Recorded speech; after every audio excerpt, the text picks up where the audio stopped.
Good evening, good folks, and welcome to the City of Muskegon City Commission General Session for this Tuesday, November 12th, 2024.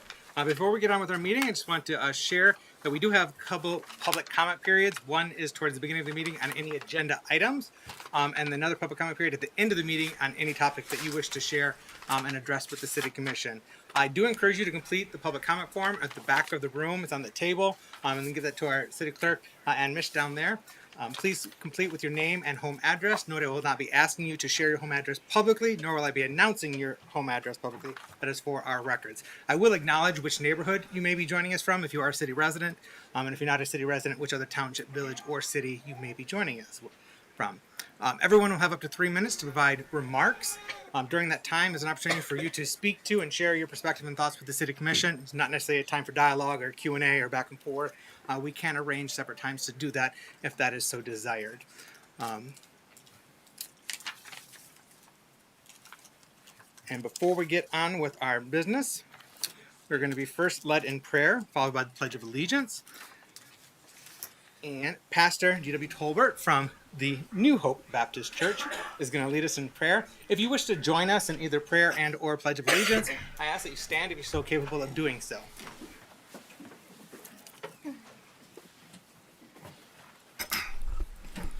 Mayor Johnson and commissioners of Muskegon, thank you for allowing me to share with you on this night.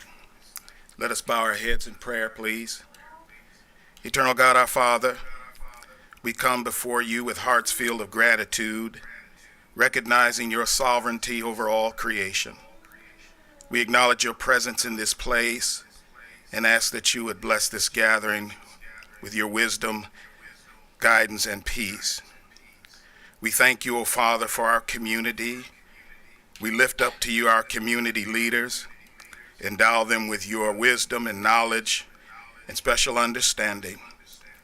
Be with our community, dear God. Let your spirit bind us together as a community in love and joy, happiness one toward another as we live out the life that you would have us. Open our minds to discern what is true, our hearts to embrace what is good, and our spirits to be aligned with your will. May everything we do today bring glory to your name and service to the greater good of those who we are here to support. We invite you to lead us in unity, in love, and understanding. Bless this moment, O Lord, and let your spirit dwell among us. In Jesus' name, amen. Amen. I pledge allegiance to the flag of the United States of America and to the republic for which it stands, one nation, under God, indivisible, with liberty and justice for all. Thank you, Pastor.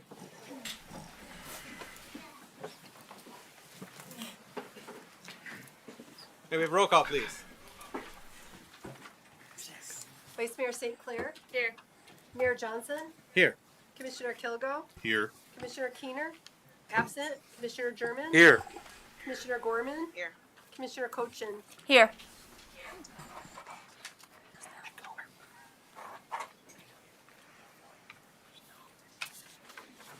I wonder if there's something. Is there a computer on the podium?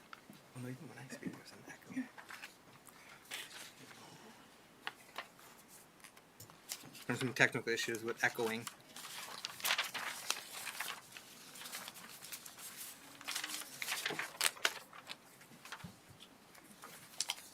But one other thing I wanted to share with regard to public comment is that we will be allowing public comment by phone as well. So if you are watching this from the comfort of your home or place of employment or car or wherever, you will have an opportunity to phone in.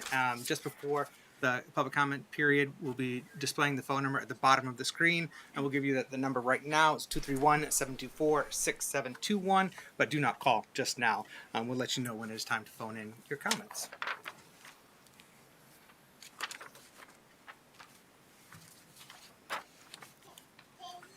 All right. First up, we are going to have, while they examine the echo issue and resolve that, we're going to get going with our Years of Services Awards. We have a number of employees who have been faithfully and dutifully serving our city for many years, and we are happy to celebrate and recognize them this evening. And so we're going to be joined by, care to introduce yourself? Juana Thompson, EEO and Employee Relations Director for the City of Muskegon. And today's it's a fun day of the year. We get to celebrate the years of service in 5-year increments for our employees that have had exemplary service with the City of Muskegon. And this is just one of those ways that we like to congratulate them and thank them for their service to the city. So the mayor's going to assist me tonight in handing them their certificates. As I call your name up, please come to the front and stay up here so that we can take everybody's picture at the end. And we'll start with 25 years of service for the City of Muskegon, Charles Tazalar.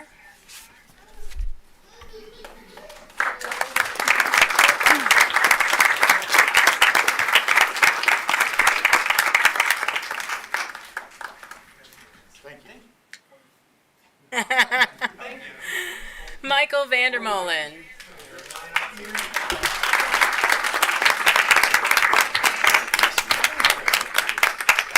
And Therese Williams.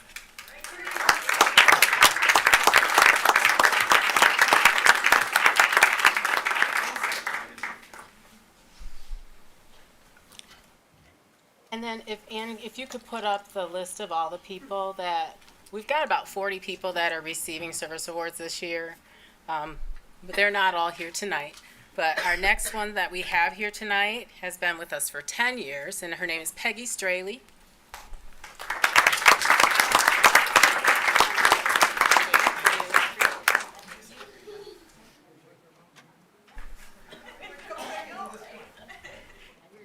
And 5 years ago, we hired a lot of people. So at 5 years of service, we have Joshua Eaton.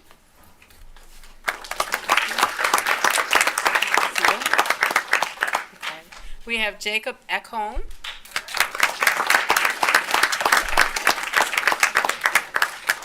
We have Jenny Griswold.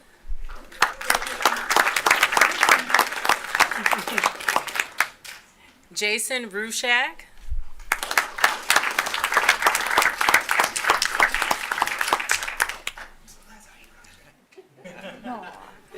We have Todd Lazier.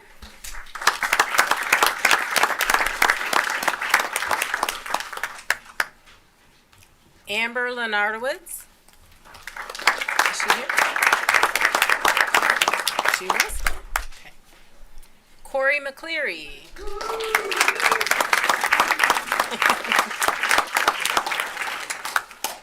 Hayden Nickel. No? Donald Nunez.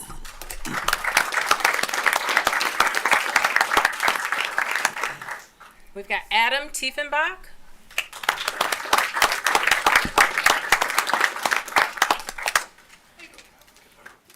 Ryan Vanette.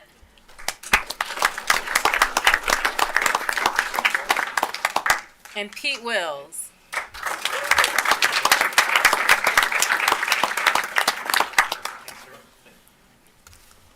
We thank each of you with deepest gratitude for your distinguished service, loyalty, and dedication to the citizens and staff of the City of Muskegon. Congratulations, everyone.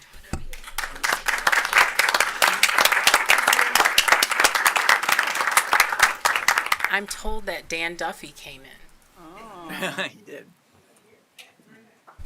We've got a certificate for you, too.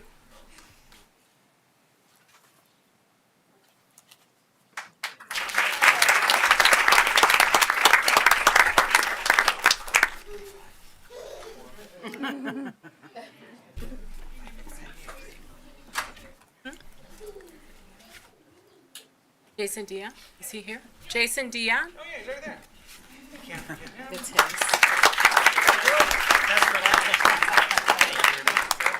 And this is Dan Duffy's.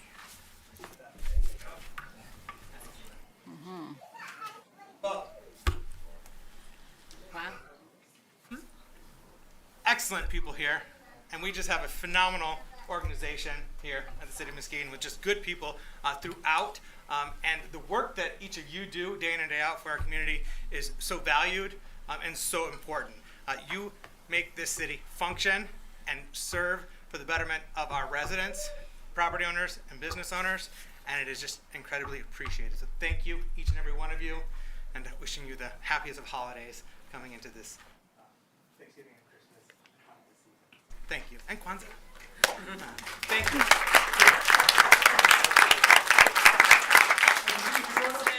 Okay, go back. Everyone, You can all squeeze in. Dan, try to get way close in there.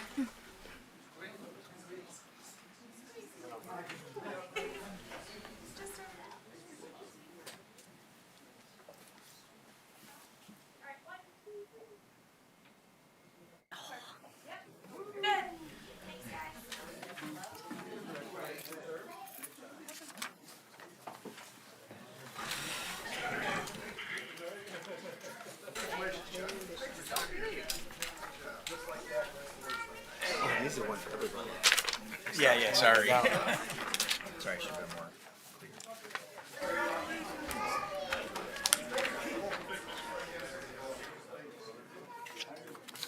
Who's this person? I went to Ann.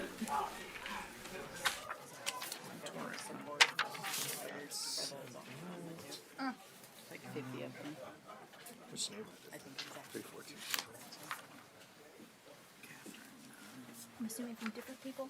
Yeah. Oh. Yes. They just get that very strong. One person wrote small novel. Is Angel. Angel. Oh, no, No, McLaughlin. McLaughlin. First up, we're going to public comment now. So if you're going to be joining us by phone, get ready, but not just yet. That number, so you have it handy, is 231-724-6721. First, we have a few different people that wishes to address us in person. First up, we have Mike Powell joining us from the McLaughlin neighborhood.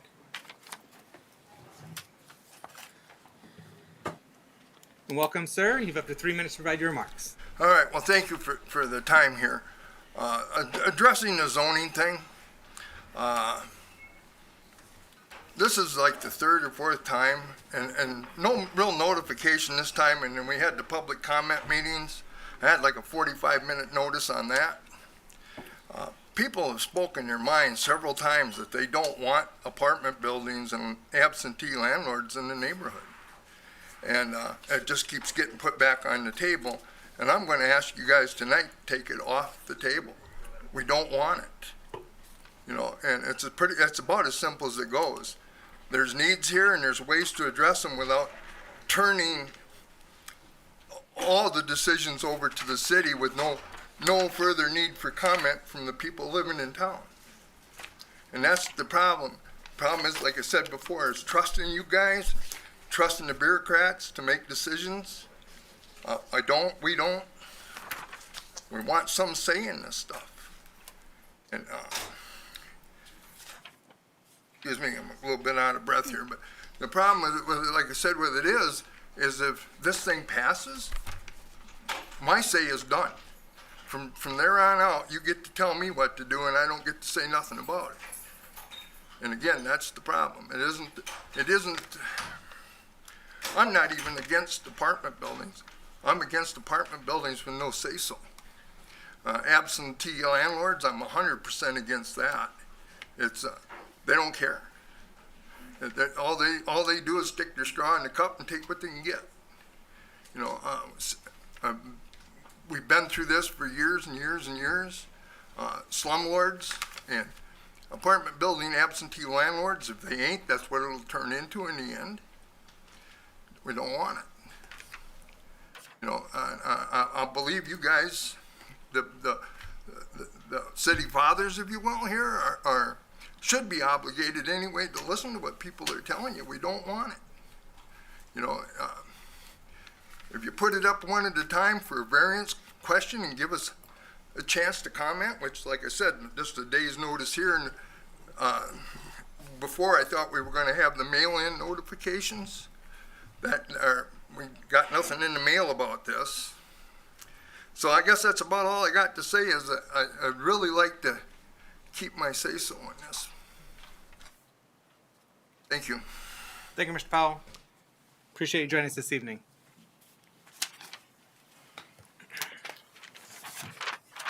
Next up, we have a familiar face, Steve Gallren, joining us from the NIMS neighborhood.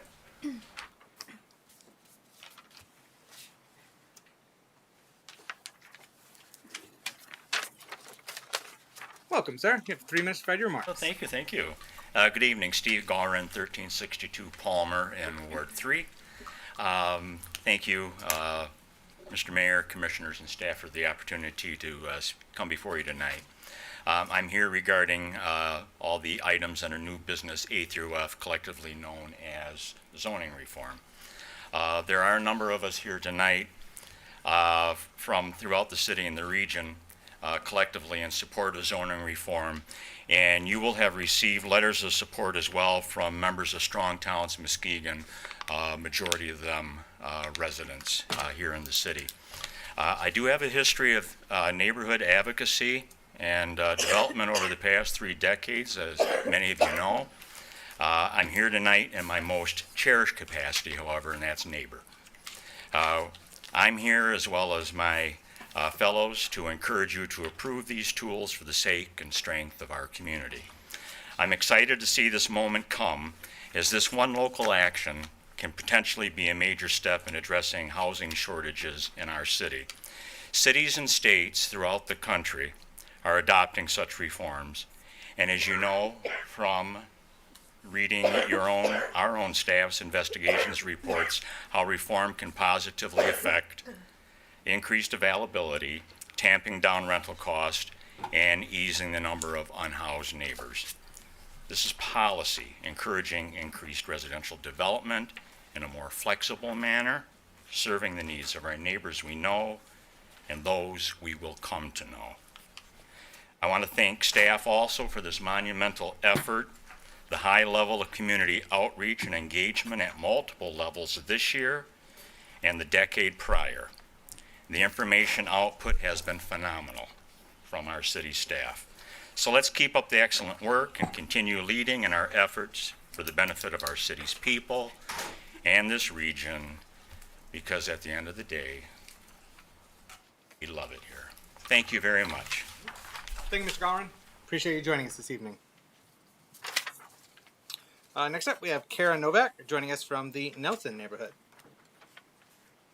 Welcome. You have 3 minutes to provide your remarks. Thank you.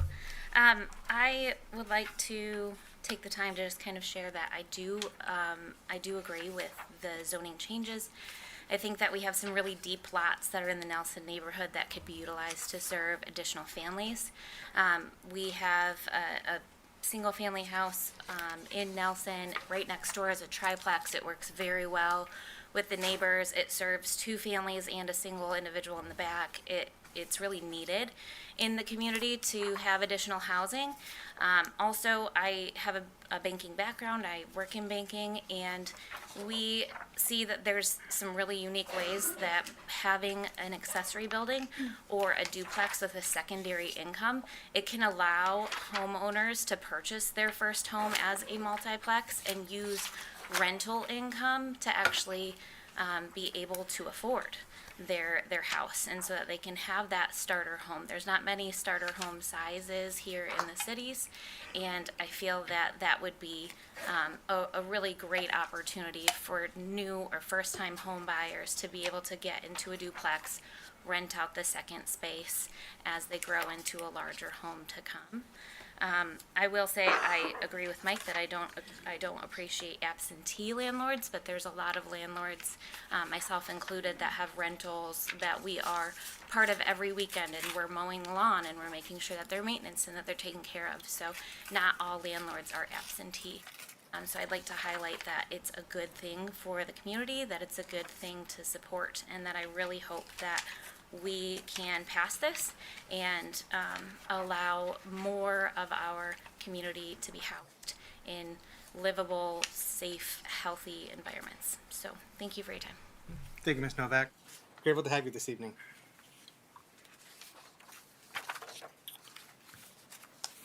Next up, we have Randy Vanderwhite joining us from the McLaughlin neighborhood. Good evening. You have 3 minutes to provide your remarks. Good evening. Yeah, in particular, I want to speak to item B under new business in terms of an amendment to allow duplexes, triplexes, and accessory dwelling units. And my encouragement to you would be to amend that amendment when it comes time to do so, to only include duplexes. In terms of some feedback that was given at the Planning Commission meeting from the presentation given by Jamie Pesh under Idea 2, in terms of that, it said there was strong preferences for duplexes, but hesitant to allow more units. And that was the feedback that was received from the community gatherings. So I would like you to bear that in mind. And then one of the other ideas that's being proposed is a reduction in the number of parking spots. And we're talking about adding accessory dwellings, which therefore would serve a need for more parking, not less parking. So when it comes time to this, I would encourage you to amend that motion to include only duplexes. I think duplexes are, one, fit the fabric of our community. Also, they are a good economic opportunity for residents. But when we get into triplexes, it does become much more difficult for financing in terms of the cost of those, as well as becoming more dependent on continually having those rented. So my encouragement to you is when it comes to that, to amend that motion to only include duplexes. Thank you. Thank you, sir. Appreciate you joining us to share your perspective tonight. Next up, we have Jeanette Moore joining us from the Jackson Hill neighborhood. Welcome. You have 3 minutes to provide your remarks. Thank you. I wasn't planning on talking, but I do want to support the reform and the zoning because I believe that all of the vacant lots, they're empty and we don't have anybody living there. I'm just imagining families with homes. I had my home built. It was a vacant block. There was nothing there. It was just an empty lot. And it's filled with love and family and grandchildren. And if we put barriers in the way from building, then we can't grow. So I just want to see our neighborhoods grow. I want to see people come into our neighborhood, welcome everyone. So I just want you to know that I'm for strong towns. I'm for us building relationships with people and building homes. So if this is something that's going to help, I'm all for it. Thank you, Ms. Moore. Good to see you this evening. Next up, we have Frank Peterson joining us from the Nelson neighborhood. Thank you for having me. Good evening. Apologize, I'm always nervous talking in front of this group. kidding. I'm just here to speak in favor of the zoning reform. I think I've said that to most of you folks individually over the last few years, but the idea of the way that we've zoned our communities over the last 50 years, you can look at them and see really what happened. It really wasn't good for places like Muskegon. It created, segregated areas. It created areas that have nice houses and not nice houses and single family homes and duplexes, and it really divided people up. And this is an opportunity as a community that really has been very forward facing and trying to be more inclusive and more welcoming to lots of different people, whether it's based on how much they make or don't make or the kind of lifestyle that they live. The best way to do that is to build neighborhoods that are welcoming to everybody. And housing type is part of that. And whether it's duplexes or triplexes or single family homes, the best, strongest neighborhoods are the ones that have all of that in them. I 100% believe that. I 100% believe that the best neighborhoods are the ones that have rich and poor and middle and everybody in between mix in there together, because there's stuff that I can learn from you and there's stuff that you can learn from me. There's roles that I can play in your lives and roles that you can play in mine. There's things that I can help your kids with or your kids can help my kids with. And but if we're separated based on the type of house that we have, we never get to see how my experiences could benefit you or your experiences could benefit me. And so just keep that in mind. There won't be dramatic change, right? You make these changes. There's houses in all these places. People aren't going to run out and get building permits to turn their houses into triplexes or duplexes and things like that. But this will give the opportunity for choice. This will give the opportunity for people to make their own decisions about their houses and maybe take a big house that they want to stay in but can't afford and make it an opportunity for somebody else to come in and either help them along the way or make a better entry point in their neighborhood for them. So just consider that. I know it's a scary thing and it's potentially a big change, but it's the way Muskegon was built a long, long time ago, and it's probably the way we should have been continue being built over the last 50 years. We missed a spot in time, but, can't go back and fix that, but we can fix it today going forward. Thank you. Thank you. Grateful to have you this evening.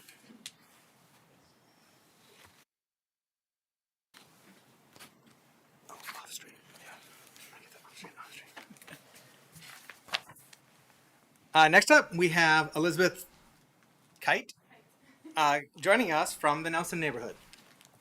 Welcome. You have 3 minutes to write your Thank you. remarks. I just wanted to take a moment to speak in favor of the zoning reform changes. As someone with a multiple unit house right in Nelson, that has been an awesome thing in my life and has given me the ability to be in a neighborhood that I wouldn't have otherwise. And it's a really cool opportunity for other families to join our neighborhood as well.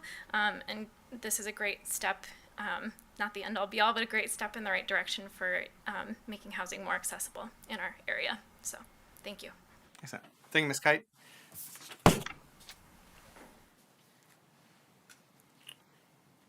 All right. We got final form for agenda items. So if there's anyone else wishing to address us during public comment, there's still time. This is Ellen Olney joining us from the Georgetown Township, I believe. Welcome. You have 3 minutes to write your remarks. All right. I am not currently a resident of Muskegon, at least not yet. But I am part of a building group called Green Rabbit Home Builders. We spoke to you guys before, and we're beginning our first projects in Jackson Hill this month. And we're really excited about it, and we're excited about your zoning changes because it's going to help us bring more homes to Muskegon. I just wanted to make a couple of remarks in support of that. Being able to do city infill and with a partner like Muskegon has been great. My team and I have a passion to provide the attainable housing, and you guys have a lot of places where we can build that, and the ability to work together is so important to us, and we really appreciate that. These zoning changes will allow us to bring that many more floor plans and footprints and be able to put some really great properties in these neighborhoods to build community. And that's really what we're hoping to help you do, is build that community. Thank you, Ms. Olney. Appreciate you joining us and look forward to you moving into our wonderful city at some point in the future. All right, is there anyone else in the audience that wishes to give public comment on an agenda item? No, we're going to go to the phones. That's 231-724-6721. Again, this is only an agenda item, so if you are going to call in, please turn down any audio in the background, announce your name. If you are a city resident, which neighborhood you're joining us from. If you're not a city resident, what other township, village, or city you may be calling from. And then just identify which topic, which agenda item you're going to be speaking on. And then you'll have 3 minutes to write your remarks. I'll give that a few moments. There's typically a little bit of a delay on social media.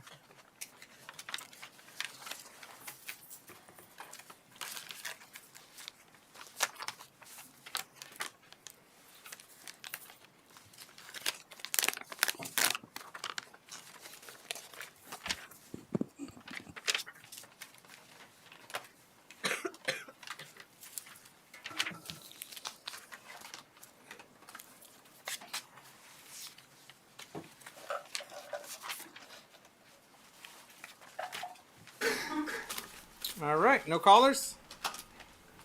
Okay.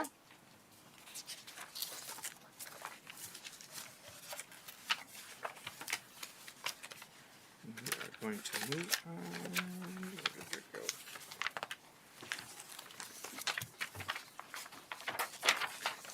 All right, moving on from public comment on agenda items. Commissioners, you've had an opportunity to review the consent agenda.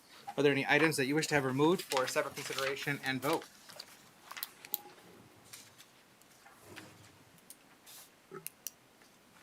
All right. There are none. Oh, go ahead, Commissioner Cochin. D. All right. And if there are no others, I would entertain a motion to adopt the consent agenda as presented, minus item D. So move. Support. All right, we have a motion by Commissioner German, supported by Commissioner Kilgo. Roll call, please. Commissioner Gorman, Yes. Commissioner Cochin, Yes. Vice Mayor St. Clair, Yes. Mayor Johnson, Yes. Commissioner Kilgo, Yes. Commissioner Yes. German. Yes. Motion passes. Thank you. Item D, request to amend the planned unit development at Harbor Town to allow for the construction of 28 new condo units. This is a second reading. Commissioner Cochin. Yes, so, thank you so much, Director Fanzik. I move that the request to amend the planned unit development at Harbor Town to allow the construction of 28 new condo units be approved with the following conditions. 1, a turnaround must be incorporated at the end of Channelview Point. 2, an additional fire hydrant must be added along Channelview Point. 3, a stormwater permit must be obtained from the engineering department before construction commences. 4, a landscaping plan is provided. 5, sidewalks through Harbor Town Circle East and West are installed within 2 years from the commencement of construction. Support. All right, we have a motion by Commissioner Cochin, supported by Vice Mayor St. Clair. Commissioner Cochin. Yes. So I wanted to bring this up because I'm sure it's probably going to pass again, but I still am not for this the way it is currently written, and I wanted to pull it because I would like to be able to vote no for it. All right. Would you like to reiterate what your point of contention or opposition to it is? Yes, sorry. So my point of contention with it is the board for Harbor Town community had come, a member from the board had come to me as well as some residents, and they said that they cannot get this done in the amount of time that is allotted because of a cost issue, and they needed more time. And I didn't want to vote on something that they're not going to be able to accomplish. Thank you. Any other comments before we go to vote? We already have extensive discussion on this and voted on this, and there was a motion to remove that item 5 sidewalks that had been added, which was originally part of the beginning or originating PUD. But that motion to remove that had been denied previously or overruled. But I do want to give an opportunity for any final thoughts before we go to vote, and then you have something to share. Did I see you, Commissioner? Yes, thank you, Mayor. Just a question to Director Franzik. Did the board for Harbor Town reach out to have any further discussion with you all about this project? And if so, what were their recommendations, or were they able to complete the project in a timely manner, just based on your discussion? Yeah, they did meet with us. We talked a little bit about the special assessment district options, and I think that would work well for this option because they would get 2 years from the commencement of the building permits being pulled to get those installed. So they could get all their ducks in a row. They'd have ample amount of time to do so, and they don't have to move forward with pulling the building permits until they have that figured out. Okay, and if something happens, just say for instance, God forbid, another crisis of COVID or something where things just come to a halt, will the city penalize them or work with them or just say some type of hardship? Because from my understanding, I guess there was some hardship on trying to pay for this for the association members. Well, again, they're going to look into that special assessment option, so they can do all of that before they pull the building permits. Mm-hmm. So the 2-year clock doesn't start running until they do that. So they should really make sure that they have the ability to pay for this, and once they decide that they can move forward. Now, once they pull those building permits and something bad happens again, I'm sure we would look at that like we would any other development and see if there's a type of hardship we should look into. Okay. All right. And which permits are those that you're talking about pulling? Building permits. Just the building permit itself. So they have their zoning approval if this passes tonight, and then they would have time to pull their building permits. Okay. And from the time they pull the permits, 3 to 5 years window for a PUD to pull their permits. Okay. All right. Thank you, Director. Thank you, Commissioner German. Any other thoughts or questions? Okay.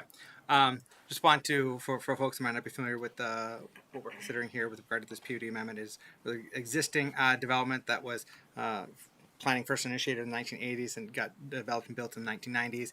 The original plan unit development for this called for sidewalks throughout the development. Sidewalks never came about. As we're examining an amendment to this PUD to allow further construction, it is the desire of the Planning Commission and the City Commission, as expressed at the last meeting, to require sidewalks to be installed along Harbor Town Circle, east and west, which is the main road, and for that to be done within 2 years from the date of construction being commenced, which is using the pulling of the building permits as to indicate that starting point. And our staff has very much indicated that we are willing to help and work with bringing that forward, including potentially using a special assessment mechanism whereby the city will front the cost of the construction and then get reimbursed over time through the special assessment that's charged annually over a number of years if they don't wish to pay for it some other way through reserves or development fees and whatnot. And we've also done some preliminary engineering work, which I suspect we'd be willing to share and do whatever we can to be a good partner in moving that project forward. My one thing I do just want to share, I meant to share at the last meeting, I did bring up at the Planning Commission meeting, but I just wanted to kind of reiterate or reemphasize. We did hear concerns from one neighbor that the new development was going to be going right in front of their residence. I think I'm not going to quote which street they live on, but it's one of the residence streets right outside of the PUD area, and they had some concern about a buffer. And so we brought up at the Planning Commission meeting the possibility of having a landscape buffer. The developer didn't seem to be opposed to that. I know that there's going to be a landscaping plan that's going to be submitted to your office, Mr. Franzik, and so I just wanted to reiterate that point and reemphasize that we had heard from residents wanting to have a landscaping buffer of some kind. And so just bringing that back to the forefront. I'm familiar with that house, and that's something we can accommodate. Okay. Thank you, Mr. Franzik. All right, roll call, please. Commissioner German,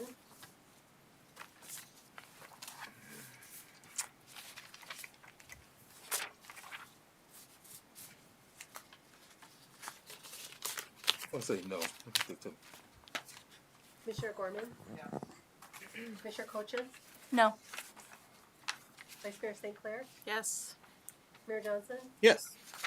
Commissioner Kilgo. Yes. Motion passes.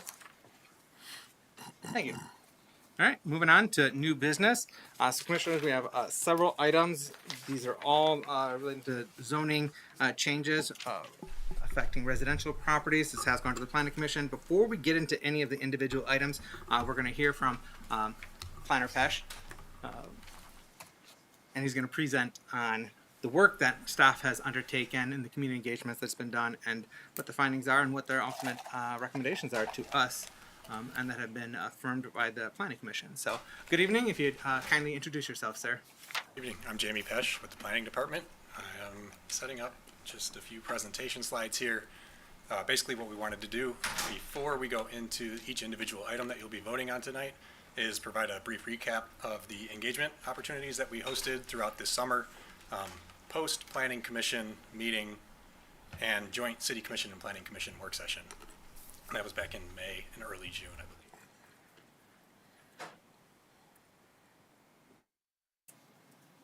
So, as you know, this is zoning reform. As I just explained, this voting will consist of 6 individual actions, all separate votes on various parts of our zoning ordinance. This slide here shows all 6 of those sorted into the 4 ideas that we originally presented and that we presented to the community throughout this summer. We'll return back to this slide as we get closer to breaking down each individual agenda item, but this is basically what we're looking at today. So 6 individual votes on 4 of the ideas, basically to implement those ideas in some form. A reminder of why we're here tonight and why we need zoning reform in the city of Muskegon. We're facing a housing shortage. 3,000 additional housing units are needed by 2027 to keep up with demand. And our zoning regulations are limiting us from achieving that number.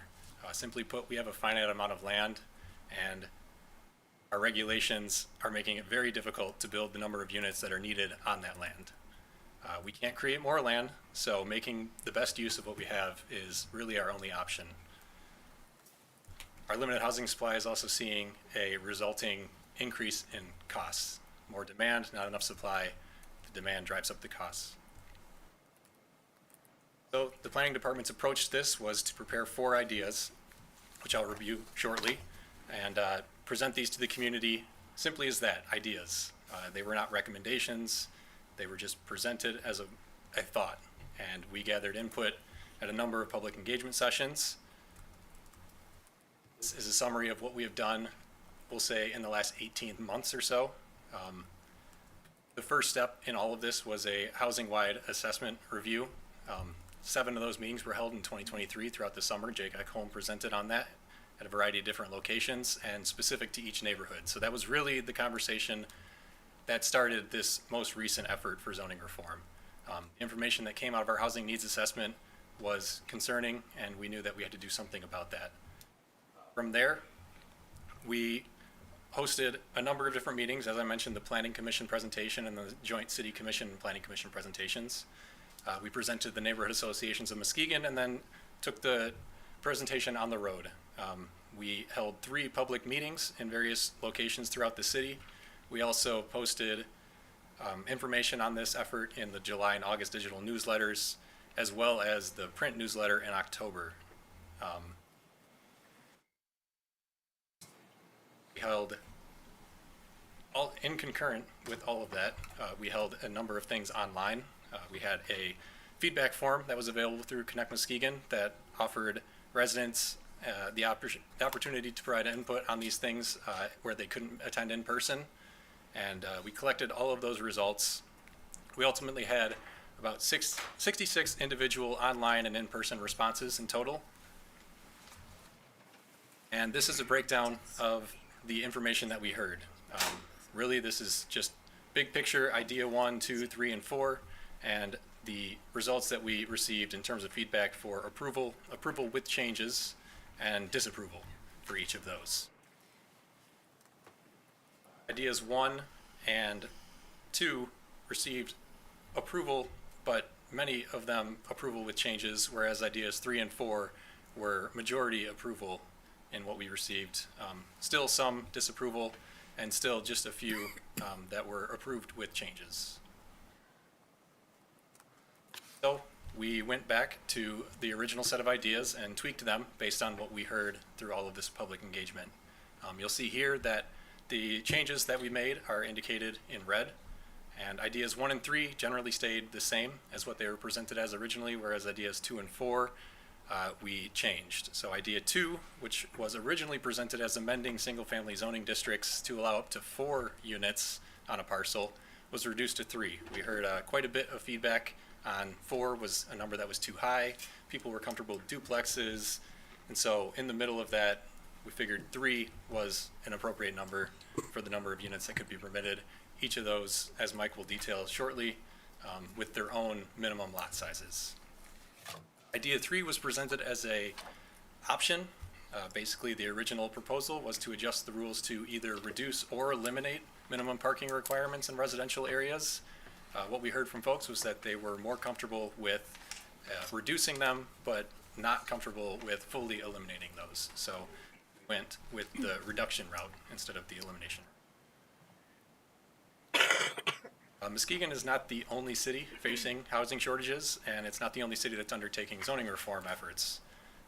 These 2 case studies are really meant to illustrate some of the positive outcomes that came from efforts like this in other cities that have taken place. The first city that is looked at here is Auburn, Maine, a city that is a bit smaller than us, but basically Auburn, Maine amended their zoning of over 1,600 acres in their town limits, and what they did was allow small multifamily in all residential districts. They only went up to triplexes, similar to what we're proposing. They eliminated minimum parking requirements, and they reduced their minimum lot sizes. Their reforms actually allowed for a minimum lot width of 24 feet, which is narrower than what we're allowing for, and that would have been for single families and duplexes.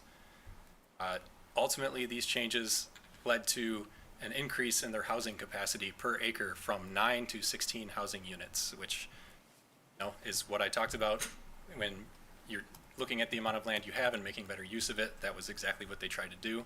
And as you can see in the graph on the left side there, this resulted in a significant increase in the number of housing units that were constructed or permitted, rather. Second case study is Minneapolis, Minnesota. This city has been touted as a leader in zoning reform nationwide, and reforms there included allowing duplexes, triplexes, quadplexes, and accessory dwelling units as a use by right in all residential zones. They also eliminated minimum parking requirements and reduced their minimum lot sizes. And one of the most crucial results of their efforts is that rental rates increased at a much slower rate than the rest of the state of Minnesota. You can see on the graph on the left there, the change in number of housing units was significantly more because of these reforms in Minneapolis, and the change in average rent was significantly less, 14% statewide in Minnesota and only 1% in Minneapolis. One of the other things that was notable from their efforts was the reduction in homelessness. They saw a drop of 12%, whereas the statewide numbers showed an increase in 14%.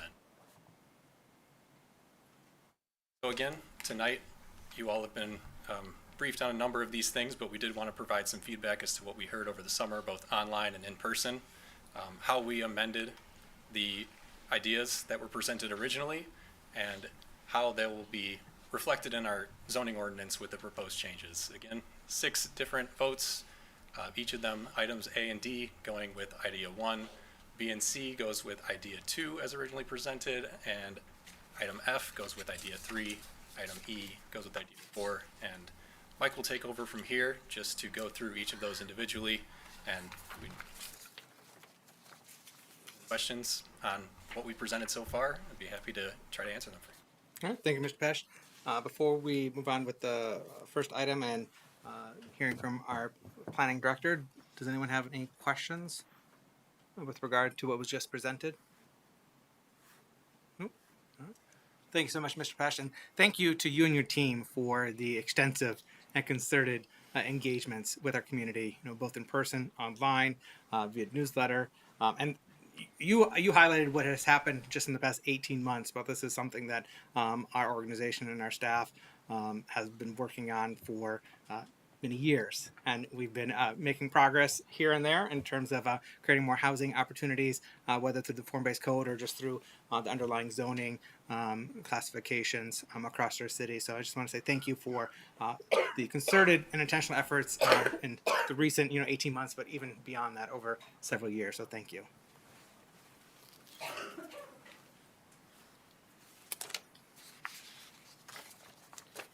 Good evening. Care to introduce yourself, sir? Good evening, Mike Franzak, the planning director. I think we're ready to go into reading the amendments, and we're just going to have this up to remind us how exactly this relates to each idea, and I can go into a little more detail on each one.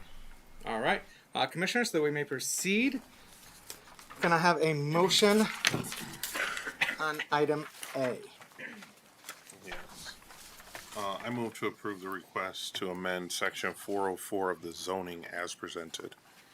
Support. All right, we have a motion by Commissioner Kilgo, supported by Vice Mayor St. Clair, to approve the request to amend section 404 of the zoning as presented and as recommended by the Planning Commission. Right off the top of the bat, we're going to talk about a potential tweak to that, in which case you could accept as a friendly amendment, or anyone could make a separate amendment to that. But that is just based on some conversations that staff has had and have come up with a suggestion to address some of the questions or concerns with specifically regard to lot coverage with regard to the new zoning classification. So take it away, sir. Yes, so the main idea here with the first proposal here is to reduce the minimum building size for a house to 3,000 square foot and 30 foot of road frontage. Now what that does also changes a little bit about the maximum lot coverage, and it slightly tweaks a little bit of the side setbacks. Those really aren't that big of a difference, but for the maximum lot coverage, we decided to go with what is currently the R3, which would be buildings could cover 70% of your lot and pavement could cover 20. Now, we wanted to make that number pretty large because we do have some pretty small lots in the city, and it'd be very hard to develop a house on those. Now, for your standard lot, you're never going to have a house that gets close to 70%. It's very large. So, but with this consideration on these small lots, with talking some of the commissioners, that building at 70% and pavement at 20%, can get pretty high up there on impervious surfaces. So we decided to make an amendment, a proposed amendment, where we added this asterisk, which would say when a lot is covered over 80% by the combination of buildings and pavement, the remaining amount of pavement allowed must be pervious. Now, what that means is that the water must be able to trickle down through that.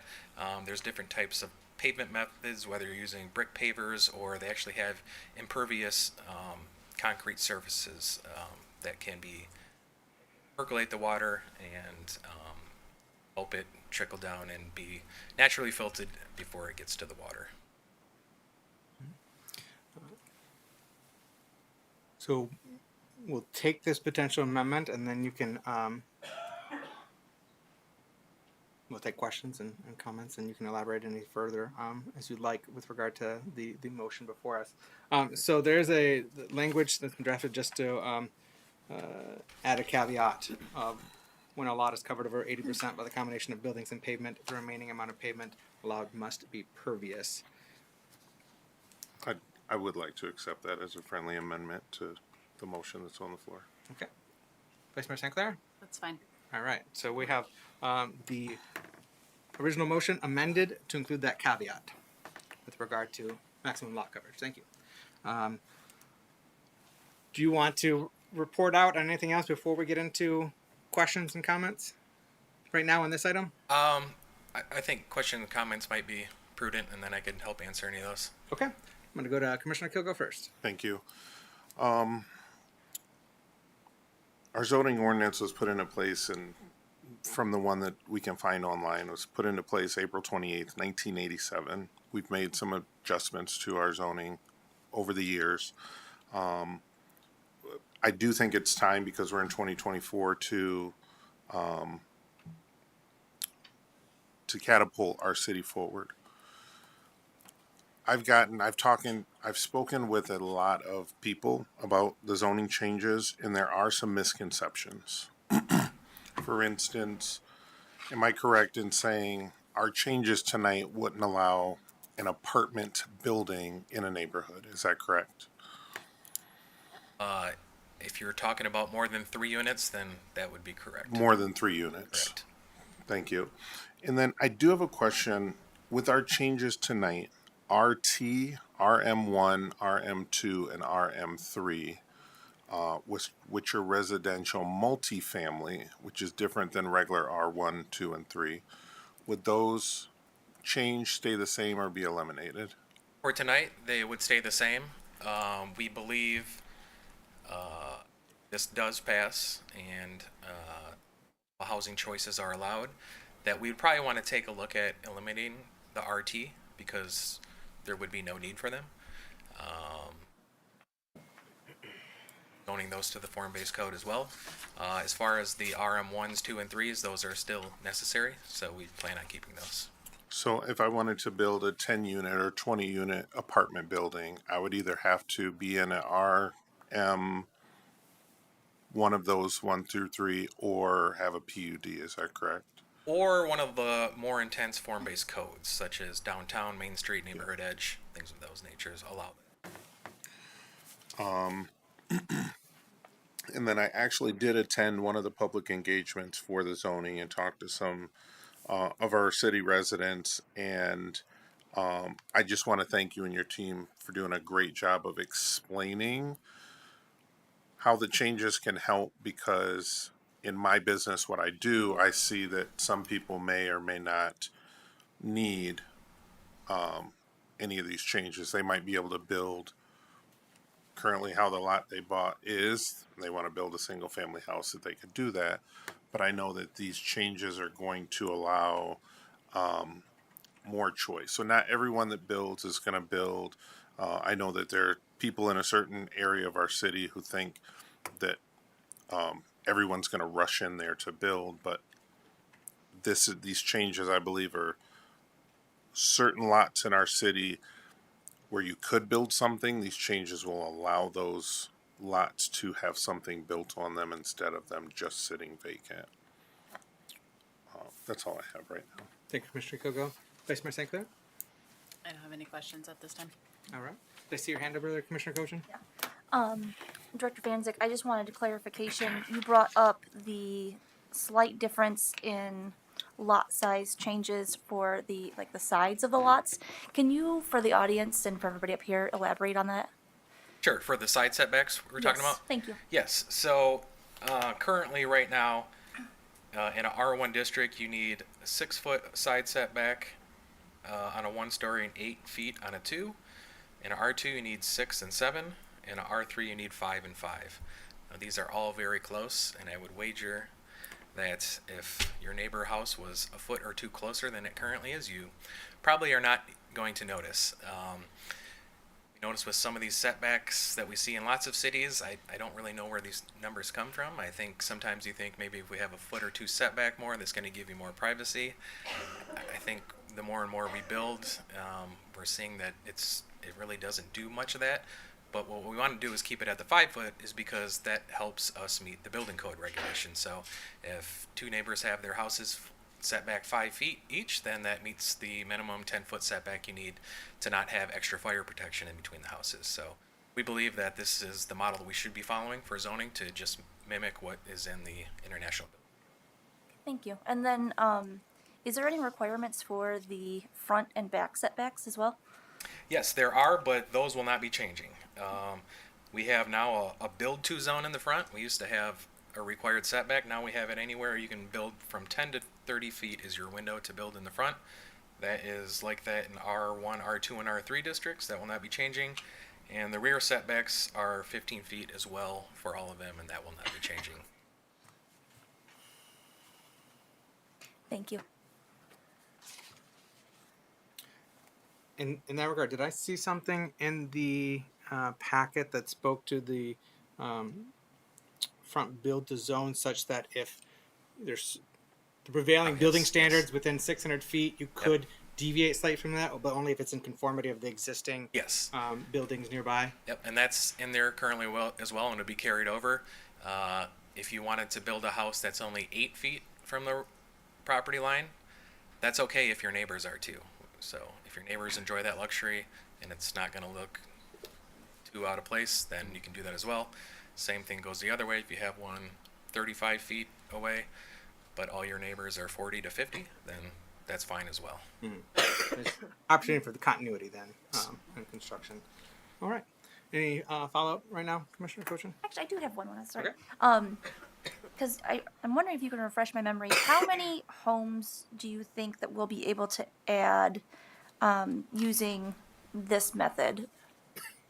I remember that we talked about it a couple months ago, and I want to say there was 1,100 lots. Is that correct? Do we have that in our chart? I think we have the chart in The previous presentation.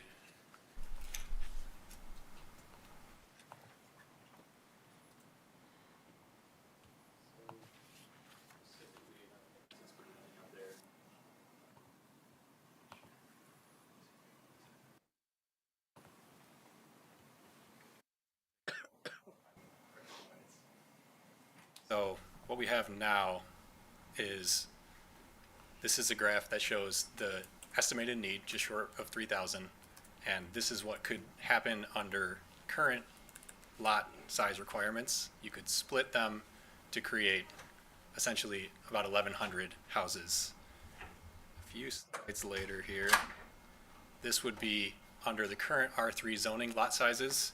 You could get around 1,500 with that change made. So anything that maybe couldn't be split under its current R1 or R2 zoning designation that could be split with this change, it would bump up approximately 400 additional houses if everything is split. And this assumes a lot of different things, as we covered in the past, that some of these lots are privately owned. Nobody is mandated to split their lot. But this would be the situation where every lot is split to the absolute maximum number of lots that could be created from an Mm-hmm. Okay. And then just to follow up with that, so if we did do this, if we made them it's citywide, correct? This is not just one neighborhood, it's the entire city that we're talking about doing this to. So if we did this to the entire city, the homes whose lots would not conform to that, how would that affect them? If a lot is too small, so there'd be no maximum lot size in place. There isn't one currently. For lots that are too small, they would still be a legally non-conforming property if there's a house on it. If it's vacant and it's too small, it's still smaller than the 3,000 square foot minimum or 30-foot minimum lot width. They're still non-conforming, so you couldn't build unless we were to reduce the minimum sizes even further to encompass those lots too. But there's really only a number of lots out there that are like that. It's not an incredibly high number. Right, okay. Manager? And just to clarify, Mr. Besh, those houses currently wouldn't meet zoning standards either. Right. And could not be built on. Could you, So, yeah, I was going to Okay. back up to the number that you had for splitting under the R2. If everything were to R2, what was that number? For that- 1763? Wait. It's a 1,161 under current conditions. Oh, wait, that's Then available.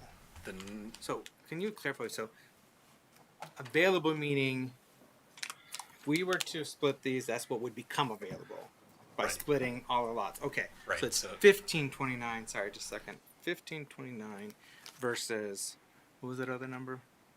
the previous one was 1,161, I believe. 1161? So whatever the difference is between those two numbers is the additional number of houses. Okay, and that's just based upon existing single lots, the potential to split them. We're not talking about That is if they're- existing they're not- If there's like regulations. three, I'm talking about splitting them.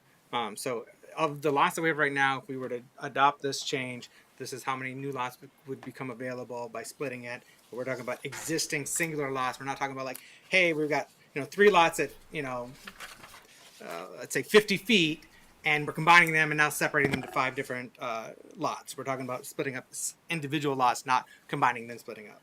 1 second. Does here. that make sense? What I'm Yeah, asking? I think I know what you're saying, but let me find the slide that may illustrate this.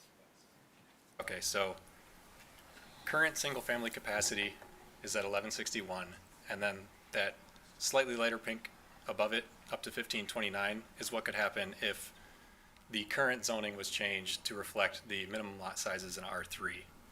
I hate to keep jumping around like this for everybody, but there's the number of existing vacant lots that we have is 786. And under current zoning, if we were to split those under their current zoning regulations, R1, R2, and R3, it would jump it up to that 1161 number. If we were to change R1, R2, R3 to reflect the R3 standards, that is when it would jump to the 1500 number. Okay.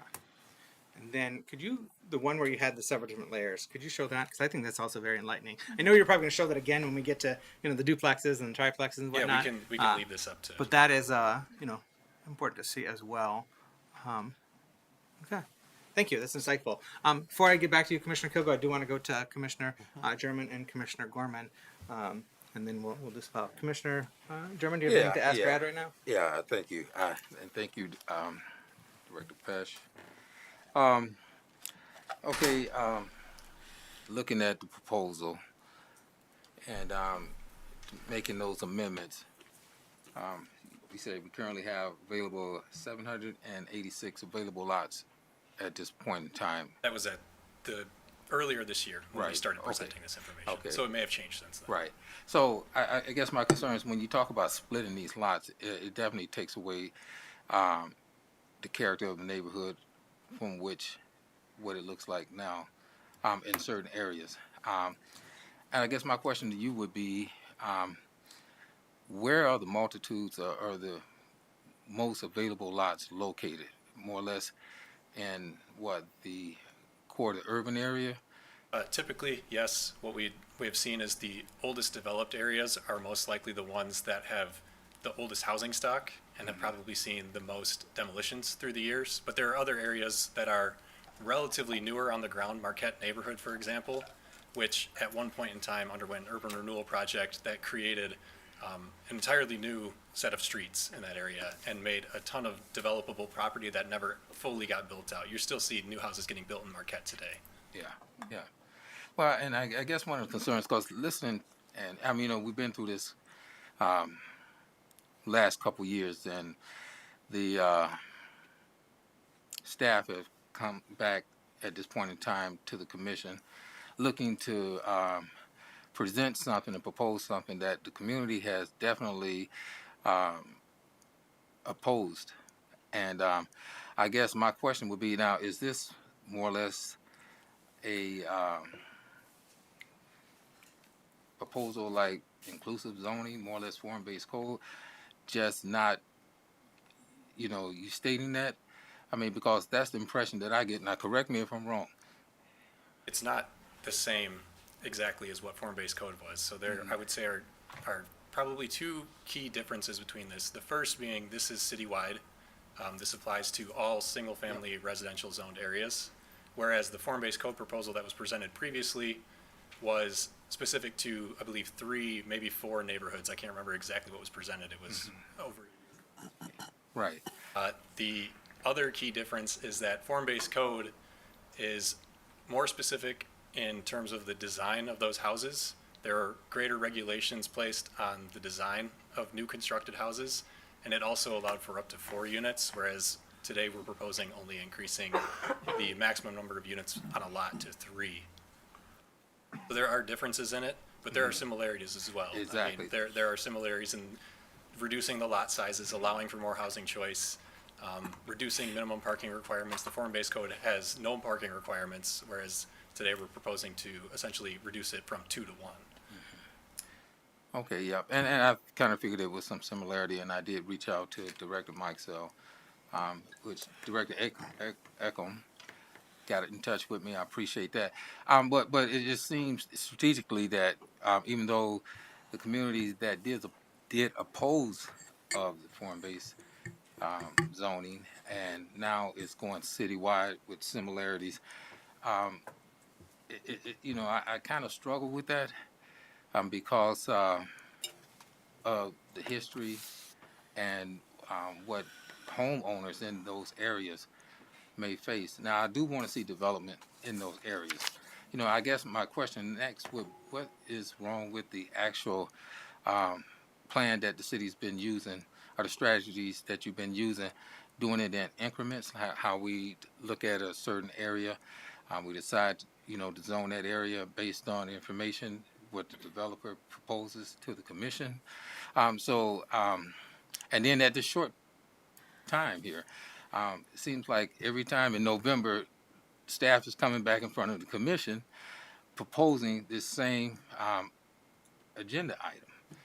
And so, I mean, what is the urgency, and why are you guys so adamant about that?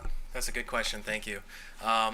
Well, since this last initiative, we've conducted our housing needs assessment, and it showed that we need about 3,000 housing units by 2027. And going at our current method of building on basically either 40-foot wide lots or 50-foot lots and only single-family houses, we're going to fall drastically short of that number. It's just not feasible with the current zoning regulations. And I get that, and I've looked at the assessment. But I'm still kind of struggling with this because I just kind of see it being forced and continually brought back when people in the community and residents, and you look at the history of how we got here, it kind of tells the story itself, and that's due to urban renewal, redlining, and things like that, that these neighborhoods lack the investments, but the housing needs, I totally get it and I understand. So just let me think about it. Yep, so thank you for the answer. Yep. Thank you, Commissioner German. Commissioner Gorman, anything to add or ask right now? After all of our public engagement and presentations, I do not have any questions to ask, and I am ready to vote. Thank you, Commissioner Gorman. All right, I did see follow-up from Commissioner Kilgo. Oh, but Vice Mayor St. Clair has not spoken yet, so I will give her an opportunity to.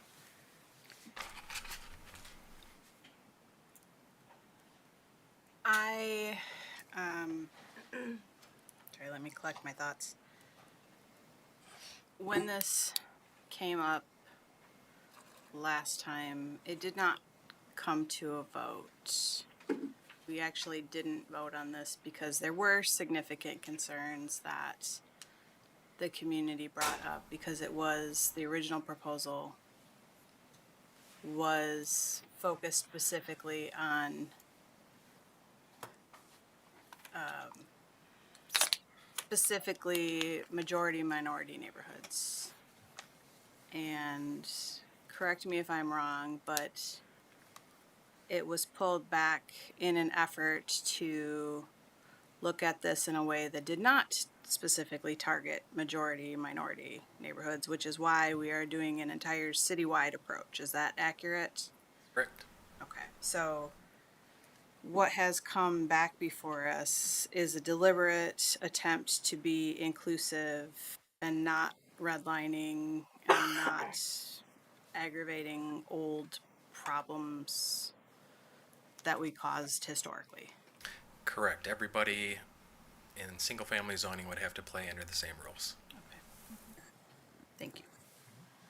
Thank you, Vice Mayor St. Clair. Commissioner Kilgo. Thank you. So in the state of Michigan, we have what they call it a housing emergency, which trickles down to Muskegon County, which trickles down to the city of Muskegon. So your numbers say that we need about 3,000, just under 3,000 homes by 2027. It's almost 2025, so that's like 2 years. And with the current zoning, how it is in place, we would fall short of that number. The 1161 or 1529, if the changes were made, those are only vacant lots, correct? Correct. Those are only vacant lots, and they're assuming that not only city-owned or publicly owned in terms of like the county land bank, but they're assuming privately owned lots too would all get involved in this. So that is what I called at the time an idealized scenario where everybody is willing to forego having a lot next to their house or whatever it is that they might own, and allowing for new construction housing to be built in that location. Awesome. Thank you, Planner Pesh. So these are vacant lots. No one's current, if I owned a home in any of our neighborhoods across the city, this change tonight would not affect me and my house at all, correct? It only gives you the option to split it if you have enough room, but you're not required to do anything. Okay. And then, so no changes will happen to people in their current homes, but this will allow us, because we are talking public, private, and land bank vacant lots, for us to be able to add housing that's desperately needed in different price points along the way. The thing I see about the circle of housing, because we have people that fall into different price points, not everyone, hey, I can't afford this much or this much, but we have people that live in the city right now and they move into, let's say, a new construction that's in their price point, and then their house is for sale, and then there's an opportunity for family to move into their house. So it is a circle. So as we grow and have new construction and build for people, there will be opportunities not only for the people that may buy a new construction if they're built, but opportunities for people to buy existing housing stock. So I don't like to speak on things that aren't true. Like I love that this is citywide and it's not this neighborhood or that neighborhood, or we're not catering to the high end or the low end. This will allow our city to grow equally across the board. Thank you. Thank you, Commissioner Kilgo. Commissioner Koshin, did you have a follow-up? I did. Commissioner Kilbo touched base on this a little bit, but I wanted to kind of get that clarification, because I did remember that when we talked about this in May, that the number presented, the 1161 and the 1529, was the ideal number. And I want to say, wasn't it like 40% of those lots were privately owned, or was it 60% that were privately owned? It was the 60? It was higher than that?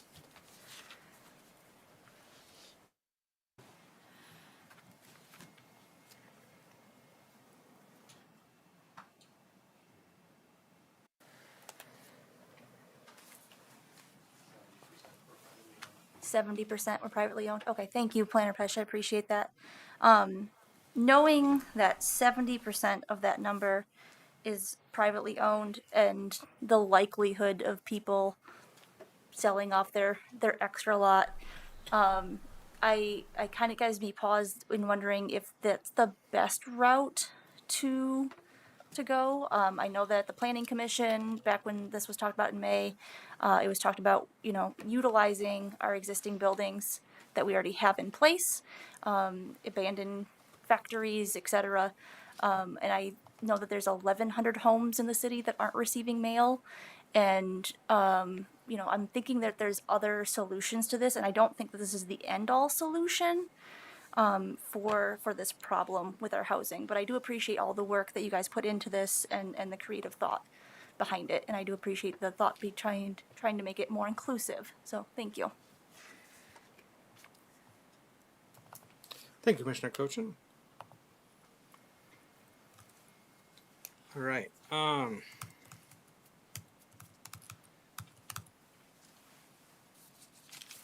So we're focused on one specific item, but I'm going to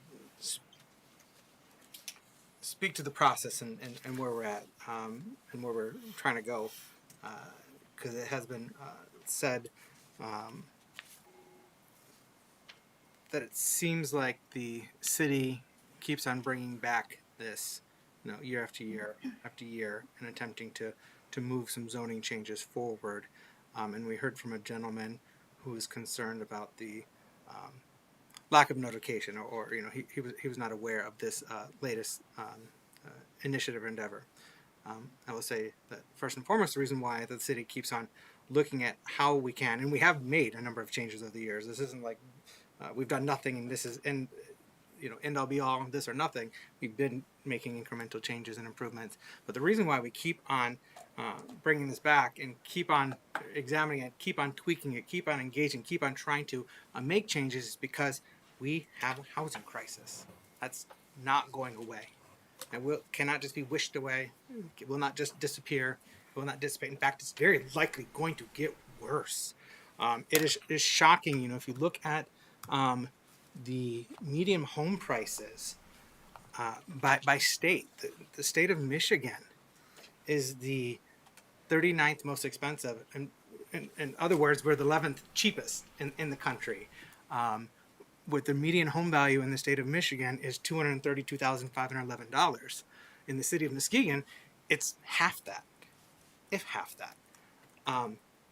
We look at other states, and you're looking at $300,000, $400,000, $500,000, $600,000, $700,000 as the median home value, which is just mind-numbing and shocking. That even in New Jersey, in Oregon, in New Hampshire, you're looking at $500,000 for the median home value, meaning half of all houses in that state are above that price and half are below. And Michigan already is on the cheaper end, and Muskegon is on the cheaper end within Michigan. We're going to see that pressure, not only from organic population growth, but we're going to see that pressure from immigration as well. And I'm not talking about folks coming from other countries. I'm talking about in-country migration for one reason or another, whether it's people coming here because of a cheaper cost of living, or there's people coming here because they're, climate refugees.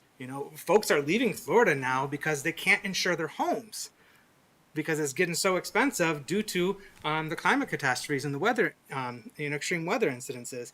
And so it's becoming unaffordable elsewhere. And so we're going to continue to see that coming here to Michigan and coming to Muskegon. Even in our immediate region, Ottawa County and Kent County is more expensive than Muskegon. And so folks are gravitating to Muskegon. They may still work there, but they're choosing to live here because it is relatively cheaper to do so. And if we do not continue to lead in trying to create more housing opportunity, housing flexibility, housing freedom, and ensure that housing can remain attainable for our existing residents, we are going to be in a world of hurt. And so that's why I think it is imperative that we continue to work on this. And we have been dutifully working on this. And yes, there were some hiccups in terms of the form-based code being extended throughout our core downtown. You know, we led that a decade ago, bringing that to the core downtown and the Nelson neighborhood, and then added on to northern part of NIMS, and looked at some other potential areas to add to. And then it got stymied for various different reasons. But one of, as Vice Mayor St. Clair said, one of the things that we heard when we were looking at bringing it to Jackson Hill, Angel, and McLaughlin was like, well, why us? Like, why are you doing it here? Why are you not doing it elsewhere in the city? Why are you not doing it on the west end? Why are you not doing it on the far east end? Why are you doing it here? And at one point, my neighborhood was going to be included in NIMS on the most recent round. It was not included, and that had given some people pause. And I do support and did support form-based code coming to the NIMS neighborhood, and I still would welcome consideration of that because the form-based code is not just about the use, but also the form. So it's the function and the form housing, and I think there's some value in that. However, with regard to looking at citywide, our residential zoning, we're trying to create a universal approach that is applicable to everybody in our city, regardless of which neighborhood you live in, regardless of your socioeconomic background, that this provides you flexibility and freedom. This is not a requirement. This is not dictating folks how they can use their property. It is creating more freedom in which people may use their property and develop their property. I'm going to withhold comments about the multi-units and the ADUs because we got that in separate items, but I think those are important additions and improvements as well. So I just wanted to briefly speak on some of the process and the history and why we keep doggedly at this. And I'm so grateful that staff is so doggedly at this because it is important. And the commission has repeatedly spoken on this as well in terms of we need to address housing affordability, housing attainability, ensuring that as we are a revitalizing and developing city, that we are being mindful of retaining our existing residents while being able to welcome newcomers to our city. And we heard from our former manager, Frank Peterson, earlier about the importance of that socioeconomic diversity within our neighborhoods, being able to accommodate and welcome and include everybody, because that is critically important. Having that socioeconomic diversity and being able to accommodate all types of families creates a healthier, more vibrant community. And so, that said, I do want to say thank you for the suggested language. That was a concern that I had. I just was struggling to wrap my mind around the prospect of potentially allowing 90% of residential lots to be covered, potentially with impermeable surfaces. And I had concerns with regard to runoff and as climate change is causing some crazy weather and we're getting deluges.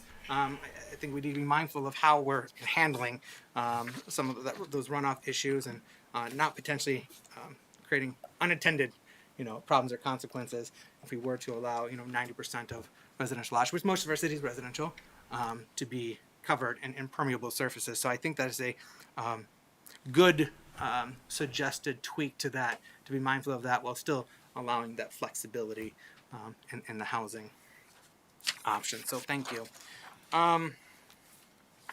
I know also that we're going to be getting, so we know because we are one, regardless of how this votes, and I presume we'll at least have 4 to move this forward, but because we are down one member of the commission, this is going to require a second reading.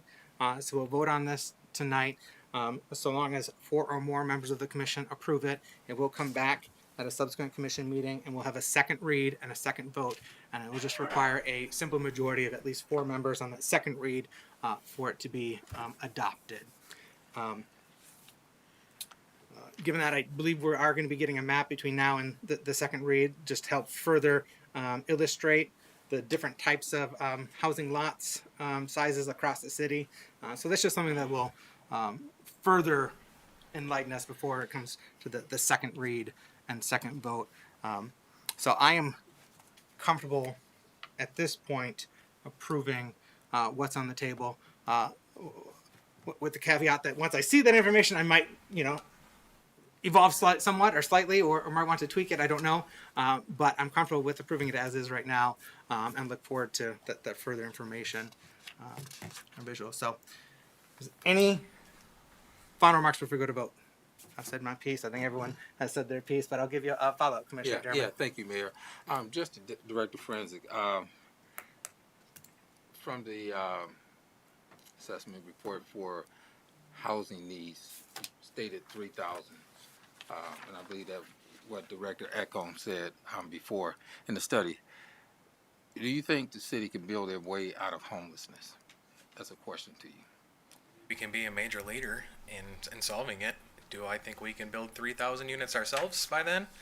Probably a lofty goal, but this is going to give us an opportunity to build more and different types of housing, and it's going to open up that opportunity to all of our property owners as well. I don't think any one person or entity is going to solve this issue, but if we all are playing under the same rules, then I think we have a great chance of accomplishing that.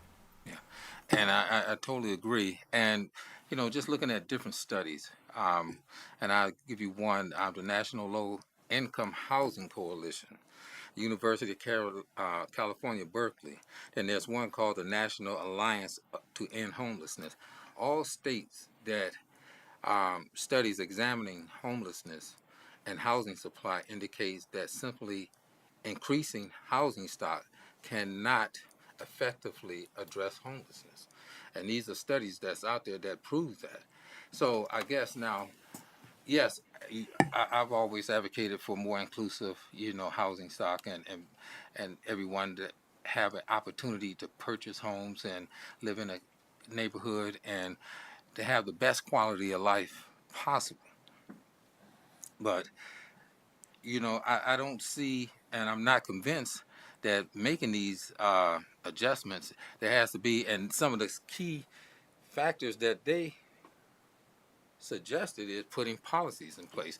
Like, okay, we don't have a law on rent control. You can get the property or move into it, but you can't sustain it or keep it. So, I mean, that's just one example. There's many out there, and I just happen to see that. So I guess until we come up with a strategic plan that can hone in on the housing stock like you all doing, and I give you kudos to your work and your efforts that you and your team are doing, but I'm not convinced that we're there yet. And I just see, this item coming back year after year, and there's been some increase, I should say, or major changes to address some of those needs, but I'm not sold to the fact that, hey, it's going to solve the problem. Yeah, zoning alone probably is not going to solve homelessness, but this is something we can do to amend our zoning policies to make sure that the zoning isn't the thing that's hampering it. So this is, I think, one of those boxes to check to make sure you want to end homelessness, you have to have your zoning aligned correctly. Now, is that the only thing? Probably not, but I think this is the correct thing to do to move in that direction. All right, thank you, Director. Mr. Manager, something to Yeah, something to add? so on the homelessness side of things, very much zoning is not going to solve that. And Deputy Manager Mike Sell has been working very hard with a team here at City Hall and working with colleagues around the country to get best practices on how we can move forward with inclusive homelessness problem to help those who are unhoused get housed. And looking at different ways that we can do that. So we are looking at that as well. They aren't completely separate. They aren't completely the same issue. This is a housing issue that we've been looking at on how we move forward to create the best opportunity to address our housing shortage. And then we're also looking at how we can address the unhoused population to provide resources for them in real ways that allows folks to be successful to move into housing. Thank you, Mr. Manager. I did want to just, I started saying it earlier with regard to the notification, and I went on a tangent elsewhere, but I wanted to circle back on the notification piece because in the past, when we were moving forward with the form-based code, the commission was intentional in notifying every single affected property owner. State law requires us to notice if there are up to 10 and beyond 10 is not required. More than 11, yeah. More than 11, it's not required, but we had previously was intentional of like, no, we want to notice every single affected property owner, and we had done that in the past with those select neighborhoods, which was a small portion of our city. This time around, we did several community engagements that had been publicized online as well as in the newspaper. And then we had the online portal through Connect Muskegon available for people to learn about and give feedback and engage with our staff. But also we did include it in our Connect Muskegon newsletter. So even though we did not send a specific letter, which isn't required by law, we did include information about this process in our Connect Muskegon newsletter, which went to every single address in the city of Muskegon. So everybody, and that was last month that was sent out. So everyone had received that newsletter, was alerted that this was underway, and they had an opportunity to reach out to city staff to learn more, or go online and learn more, give feedback, show up, here, or otherwise engage the commissioners before it came to us. So I just wanted to give a little bit more context in terms of the notification and communications and engagement. But Commissioner Kilgo, final thoughts before we go to roll call? Yeah, we heard from a young lady who was in front of us a couple months back with Green Rabbit Home Builders, and they're looking to build 15 lots in Ward 2 in Jackson Hill. And they actually would not be able to build these homes if we didn't make the zoning changes. And this would be 15 new construction homes, and they have, we were provided, the commission was provided with some of the layouts from the different designs that they have. But I was actually in the area the other day and drove by because I wanted to see how construction was going, because I know that they were in front of us a long time ago. And then after stopping there and seeing that construction hadn't started yet, I remembered that they actually can't start building these homes for people until these zoning changes go through. So hopefully we can get them going and provide even more nice affordable housing here in the city of Muskegon. Thank you, Commissioner Kilgo. Final thoughts, Vice Mayor St. Clair. Thank you. I understand that this is a really complex issue and that there is not a single magic bullet to resolve this. I also understand that we can't do nothing, and everything that we do to move towards decreasing homelessness and increasing the housing supply is going to benefit our community. There has been a lot of work around making sure that people's voices are heard. This is not the same proposal that has been brought to us. There has been significant change done, and a lot of work has gone into making something that can move the community forward. I imagine if they did the housing study again today, that number's probably higher, because our world has changed a lot in the last year, and it's going to continue to change.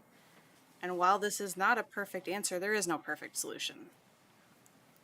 It's complex, and it's going to require us making bold, brave decisions that move us forward. We cannot put rent controls in place. That is not legal in this state.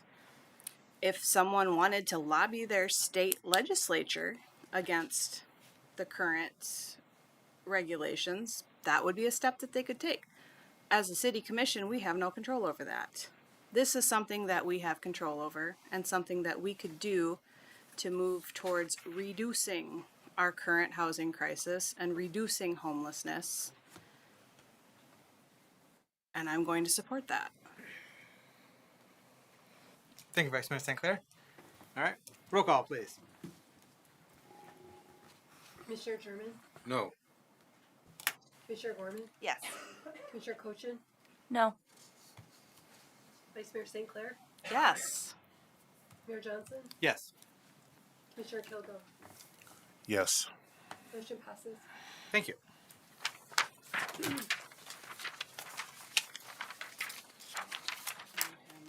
All right, so I'm going to take this out of a little bit out of order, skipping B and going to C, and then we'll go back to B. So I want us to first consider amending Article 2 of the zoning ordinance to create a definition for accessory dwelling unit, and then we'll look at whether or not we want to allow what we just defined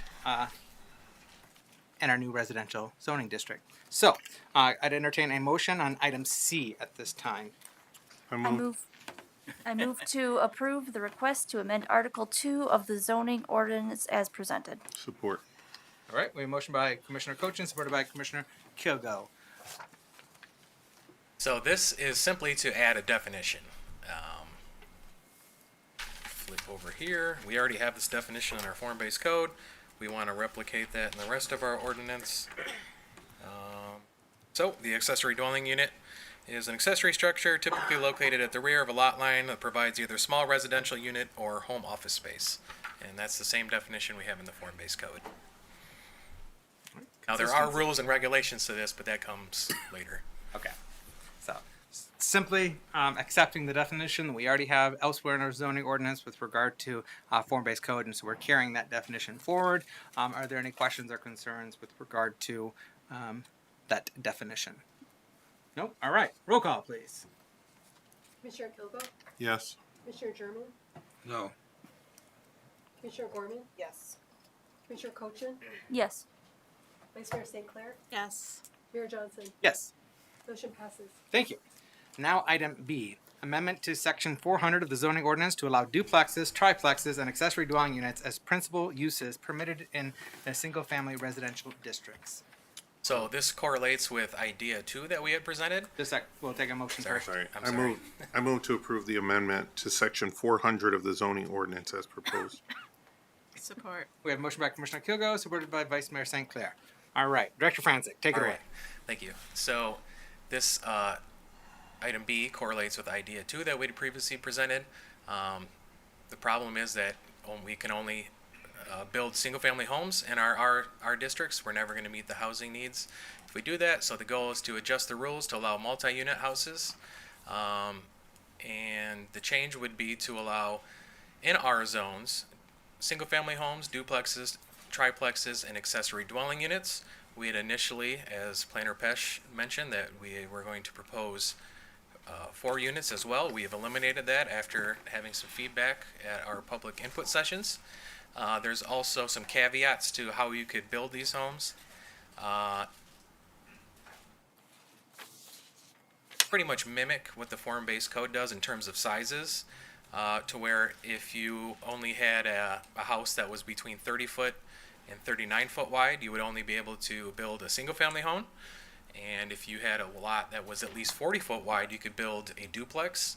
And if you wanted to build a triplex, you would have to have at least 50 foot of road frontage, and you would also have to have a usable alley in the back. So there are a lot of lots that would be not eligible because they don't have an alley, or it's not usable, or they simply don't meet the size. So we're not going to see all types of housing units allowed everywhere, but we will be able to have them on appropriate size lots. Thank you, Director Franzik. Commissioner Kilgo. Want to start us off with any yeah. questions or comments? Yep.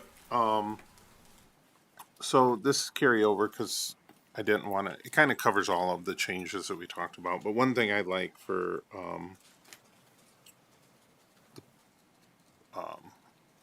staff to look at is us allowing more, I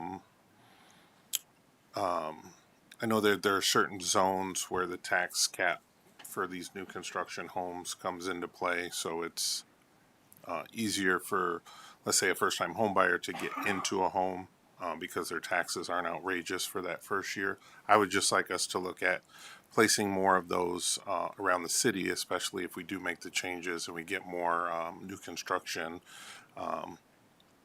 It'll help, let's say, first-time homebuyers get into those homes. And if we're building all these homes, I want to make them accessible for everyone also. So as far as the duplex, triplex, and ADUs, it just allows for more opportunities. So that's all I have. Thank you, Commissioner Kilgo. I think Rebecca. Vice Mayor St. Clair, you made this second or support to the motion? Okay, Vice Mayor St. Clair. Can you talk a little bit more about ADUs and what those might look like for somebody that doesn't know what an ADU is? Sure. So an ADU, often previously referred to as a mother-in-law unit, it's simply an extra housing unit or office space that's located behind the principal structure, and it just allows for either another residential unit or even a home office. And in the past, we've made some changes to our form-based code. Previously, they said it had to be above a garage.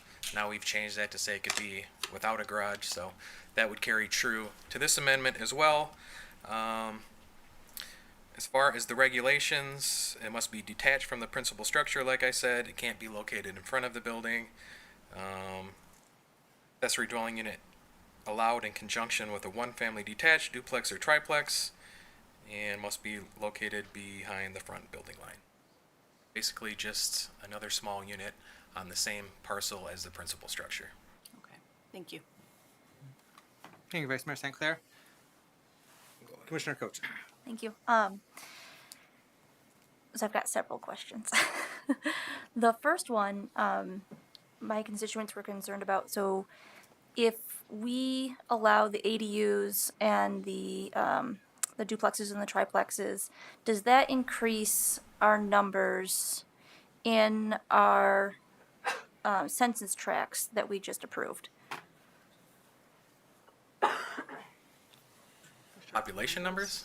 Does it, because we did it by unit, so does it increase those numbers? So the you're talking about the short-term rentals? Yes. Okay. So those, the short-term rental caps were set at 4% of the units at that time, and the number that you guys put was approved, not the percent. Right. So the commission would have to come back and adjust those numbers. And it is anticipated that those numbers would change over time, and it would be the commission's discretion on whether or not those numbers change. Right, okay. And then the other question in regards to that would be if somebody had an ADU on their property and somebody was renting that out, would that be considered like a hosted stay kind of situation? If that makes If sense. you're on the same parcel, yeah, it would be Yes, considered okay. hosted. And then, approximately, just roughly, because I know you guys have looked at the numbers, how many ADUs do we think could be built in the city? That's really not known. I mean, you could take a look at every residential parcel we have, which so. The problem is it's very difficult to get the infrastructure there and at an existing home. So a lot of times people that want to do ADUs, they may not even be able to. But this would give people that option that, all things considered, if it was easy enough to connect those water and sewer lines without doing major repairs or rerouting, that it would be economically feasible to do so. But there's really too many questions on a parcel by parcel case to really know that number. Okay, and what are the main barriers for people to build accessory dwelling units? Obviously, you mentioned the plumbing and the sewer. Yeah, extending that infrastructure to the back could be a problem if it does not, connect that easily. Also, people that have an existing garage that they may want to convert, they may see some difficulties with that if it doesn't meet the building code. Sometimes garages are poured on very thin foundations that would not meet building code. So those are probably the two biggest things that I've noticed. Other than the fact we just don't allow them. So right. If we did allow them, I think we'd have more people exploring them, and I think we'd, achieve a lot of them. I do know that some of them just aren't going to happen. It's not going to be cost effective the way their house may already currently be laid out on the parcel. Okay. And then my final question is, looking at the graphs that you guys presented earlier, it showed proposed changes to what was originally presented, with concern in regards to triplexes specifically. What exactly were those concerns? The concerns that I heard was from density, and at the time we were proposing 4 units. So since we did hear some pushback, we decided to kind of meet in the middle and propose 3 units would be the maximum. The last thing I want to say is that I do like this. I have been told by numerous constituents that they do not. So I'm a little conflicted there. I would be probably more willing to vote for it in a positive manner if it was just duplexes, because thinking about what the city says in regards to aging in place, right? So we have an issue where our community is aging, and not everybody can afford to move their parents to a nursing home. Being able to move them into your duplex next door might be an option, or your ADU. So I do think that is something that does have a lot of merit, and I really do appreciate everything that you guys did to put this together. So thank you. Thank you, Commissioner Cochin. Commissioner German? Yes, actually, Commissioner Cochin did address the question that I had, and that was for garages be set up as an ADU, and you basically touched on that. But if that was a proposal, that would be an option for that specific homeowner or person living at that resident. They could actually convert that garage into a living space, correct? It would give them the option to explore that. Yeah, they may run into building code issues, they may not. So Right. Yeah. I mean, yeah. Again, thanks for the work. I'm just not sold that, and I know it doesn't solve the homing crisis, homeless crisis. Crisis. And I struggle with that. We have to put policies and strategies in place such as that you're doing and your team, and I appreciate that.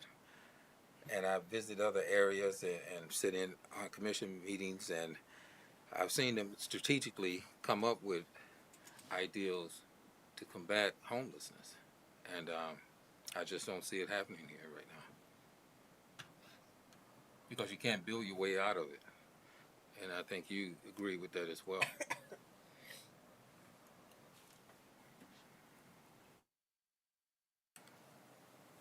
Thank you, Commissioner German. Commissioner Gorman, anything to add or ask? All right. Follow up? Yeah. Yes, Commissioner Kilgo. Thank you. Just one question. Setbacks for ADUs, are they also, like rear setbacks, are they also going to be 15 feet? Or are they going to have different setbacks for ADUs? I believe we still have them at the same, don't we?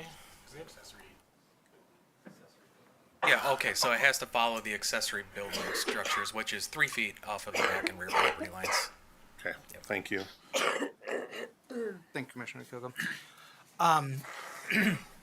So we already allow ADUs and duplexes and triplexes within certain form-based code context areas, one of which is the urban residential context area, which is most of Nelson neighborhood at this point, and some sections of the Nims neighborhood as well. Maybe that's the neighborhood edge, but I think that also allows the multi-units. We've created this, and that was almost a decade ago that was created and established and allowed. So what we did then was to create new opportunity and flexibility in housing types. But have we seen an explosion, of ADUs and duplexes and triplexes in these neighborhoods, or is it just a new option for folks to avail themselves if they so wish to do so? It's simply an option. We were very excited when we got it passed in Nelson. All approving a duplex, certainly not an ADU yet in that time. We have expanded the form-based code into different areas, like on Dowd Street, we've got some triplexes built now, and some other duplexes that were built, so certainly gives you the option, but it's no guarantee that a property owner is going to take us up on that. But this right here, what's on screen, that is is it on your screen too? This is a quadplex that would not have been allowed, and that's probably Well, the Nelson only. was, I'm That sorry, was the only Phoenix, quadplex built too, I correct. believe. But that otherwise, that would not have been allowed. Right, Um, and that was one that had burnt down and would have faced challenges and needed to get a variance to rebuild, which is another serious issue we're looking at here, is giving people the opportunity to rebuild their houses after a disaster, which we have a lot of existing duplexes, triplexes, quadplexes throughout our city, and unless they get a variance, if there's a disaster, they're not allowed to rebuild. And we see issues with refinancing and getting insurance because of that. Speaking of variance, I'd gotten a communication saying, "Well, don't approve this, don't allow this about the whole citywide. You know, if people want to build a duplex or people want to do a triplex, let them go the variance route." Could you speak to why that's not really, or could you speak Yes. to that suggestion? Yes, thank you for giving me the opportunity to address that. The reason we don't want to do that is because all we're doing is picking winners and losers. Somebody says they want to build a duplex. They go ahead and apply for it. They get a public hearing. Nobody complains. ZBA approves it, even though there's no hardship. To get a variance, you're supposed to have a hardship, and that's supposed to be something unique to the land that would cause you to not have to follow the rules as everybody else. Usually that's a non-use variance, like a setback because there's a hill on the side. It's almost impossible to prove a use variance in types of, I want a duplex even though it's not allowed. You have no hardship. You really don't have a leg to stand on to request one because there is no hardship. That being said, sometimes the ZBA, it's a board of 7 people that can vote any way they want. We try to, encourage them and train them on the rules of this, but we see variances be approved without hardships on occasion. Now, let's say the lot next to that was approved, they asked for one. Well, that 300-foot notice goes to someone a little bit farther out of that range and they don't like it. Now all of a sudden, we get people saying, I don't want to live next to one.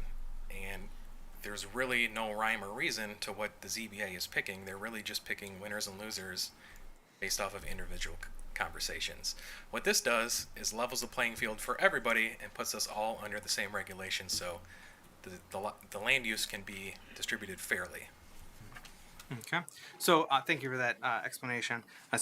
Pursuing a variance through the zoning board of appeals is really isn't appropriate anyhow because it's not a hardship, first of all, but they still could apply if they so chose, and there's an opportunity for the ZBA perhaps to allow it. But like you just aptly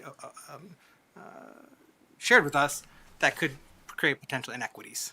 Where one neighbor gets it, the other neighbor doesn't, for whatever reason, and it could be a host of discriminatory issues that we don't like to indulge. And one of my duties as my job is to look at the cases coming in. And if we set it up that way, we would see many, many cases coming in. And if you're always getting a request for a variance, you're supposed to correct your ordinance to make sure that that doesn't happen. And I believe that's what we're doing here. Okay. So I'm of all the zoning reforms and ideas and suggestions that you brought forward, this is the one that I'm most excited about, that I'm most supportive of. When we had during the transition from the prior administration to this administration, and the form-based code process had been stymied, we were looking at doing form-based code to Jackson Hill, McLaughlin, Angel, and NIMS. Ended up getting pulled from the agenda that December, and subsequently I was like, while we're still trying to navigate how we're moving forward with form-based code, if we're going to do it in this neighborhood or that neighborhood or all across the city, let's move forward with duplexes and ADUs as a use by right across the entire city. And so I'm so happy to see this now, because for me that seemed like something that could provide some immediate impact, immediate opportunity for folks to potentially dramatically increase the number of housing units in our city. And so I'm so excited that this opportunity is something that hopefully soon our community will be able to avail themselves of. But beyond the point, and some of the folks who spoke to us earlier addressed this, but beyond the point of just providing additional housing and trying to tamp down the upward pressure on housing prices, it creates opportunities for generational wealth. Creates opportunities for you to, whether it's a duplex or triplex, say, hey, I'm living in one unit, I'm going to rent out the other one, it's going to help support me. Or I'm going to have a triplex, and or maybe I've got a duplex and an ADU And so I'm going to live in one. I've got my parents living in another one. And we're going to rent out the third one to support, our multi-generational family here. And so it creates new income opportunities, new wealth opportunities for our residents. And so I think that's also important piece of it in addition to that attainability, and that affordability of housing. And so I am very happy to see this move forward. And thank you for your work on advancing this citywide. All right. If there's nothing else, roll call, please. Mayor Johnson, Yes. Commissioner Kilgo, Yes. Commissioner German, No. Commissioner Gorman, Yes. Commissioner Cochin,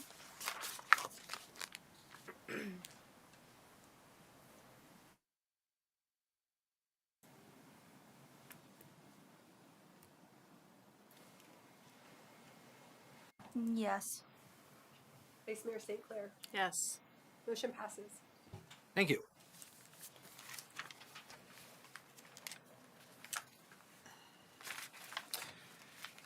Next item, D, amendment to Article 4 of the zoning ordinance to remove R2 and R3 districts and rename the single-family residential district. I move to approve the request to amend Article 4 of the zoning ordinance as presented.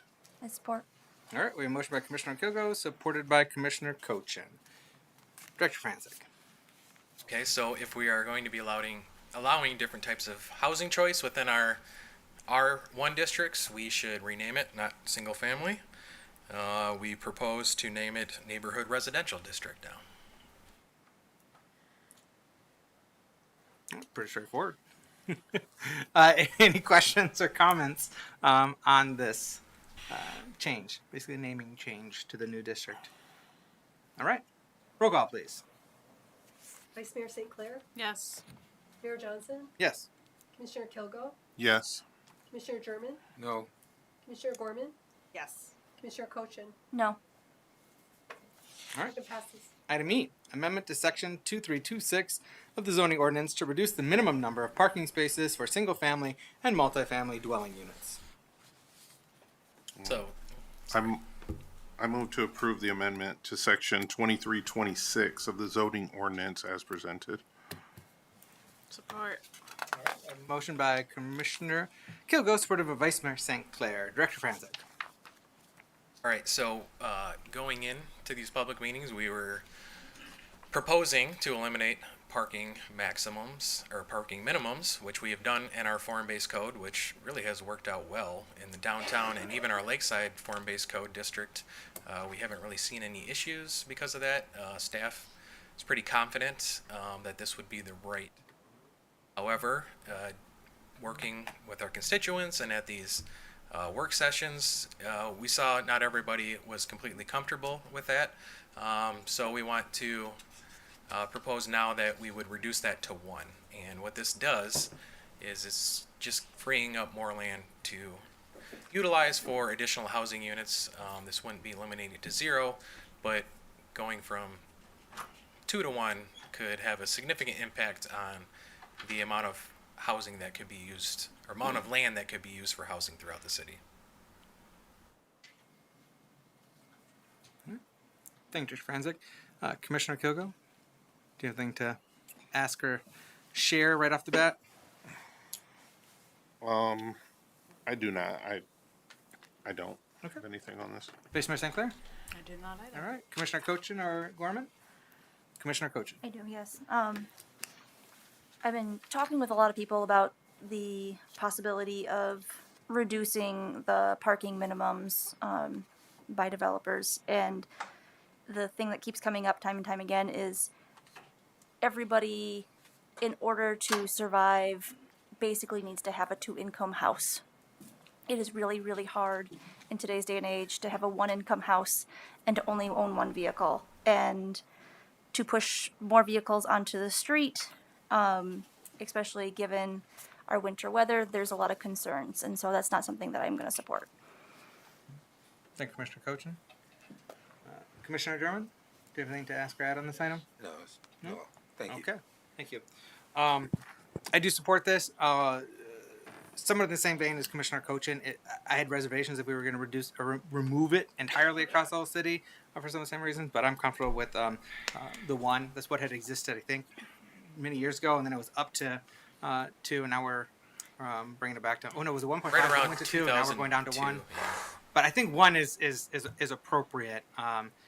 Having that, and that's not to say homeowners or developers can't add more than 1. Then we're just saying we're going to require at least 1 per dwelling unit, which I think is appropriate. And there are certain areas of our city that is appropriate to maybe not have any minimum requirements, but citywide, I have some reservation at this point of trying to remove the parking minimum entirely. But I'm comfortable with 1. So thank you. Roll call, please. Commissioner Cochin, No. Vice Mayor St. Clair, Yes. Mayor Johnson, Yes. Commissioner Kilgo, Yes. Commissioner German, No. Commissioner Gorman. Motion passes. Thank you. All right.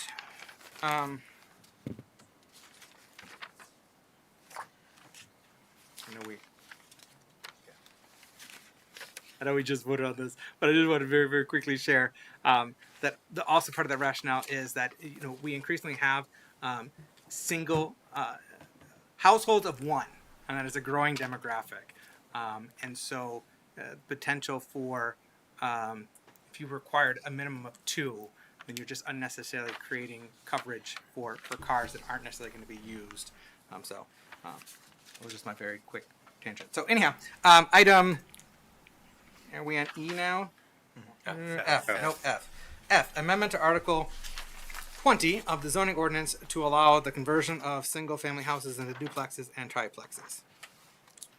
I move to approve the amendment to Article 20 of the zoning ordinance as presented. Support. All right. Motion by Commissioner Kilgo, supported by Commissioner Cochin. Dr. Franzik.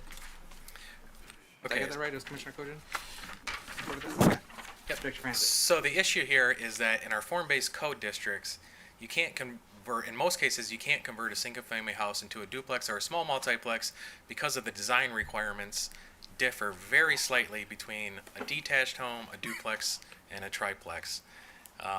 They're so minor you probably wouldn't even catch them going through the ordinance, but that's part of our job to look at these, and we're suggesting to make some very small amendments to the housing, the design requirements, most notably the frontage options, and how much I believe your porch can cover, and they're very small amendments, but it keeps it now from people to make that conversion. Once we make these very small conversions, staff would have the ability, under the request of the property owner, to allow them to convert that, as long as they meet the minimum size requirements, as long as they meet the parking requirements and all the other zoning requirements. Thank you, Dr. Franzik. Commissioner Kilgo. Thank you. People talk about the cost of living and the cost of things, and housing, can be expensive in different areas. As the mayor pointed out, we have one of the lower costs of living as far as housing goes nationwide, but by being able to convert a single family house into a duplex or to a triplex, it gives more, it just adds to our housing options.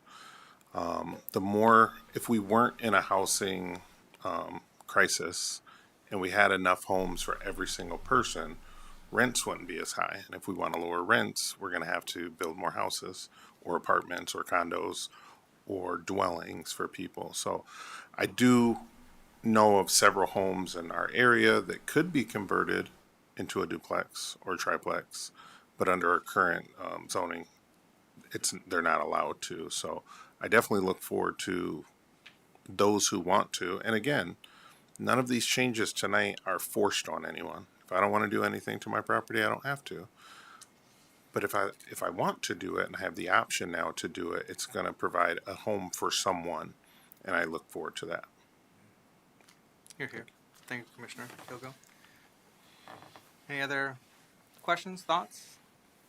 Commissioner Cochin. Thank you. So I just kind of wanted to share my thoughts on this. So, as I was saying earlier, a lot of folks reached out to me and said they do not want the duplexes and the triplexes, the multi-units in their neighborhoods. But I do think that with the stipulations that we have in place, it is going to be more difficult to see large increases in these, additions. So like making your house into a duplex is not simple. You have to split it down the middle, basically. You've got to add another entrance. You have to make sure the lot is the right size. You have to make sure you have plumbing on both sides.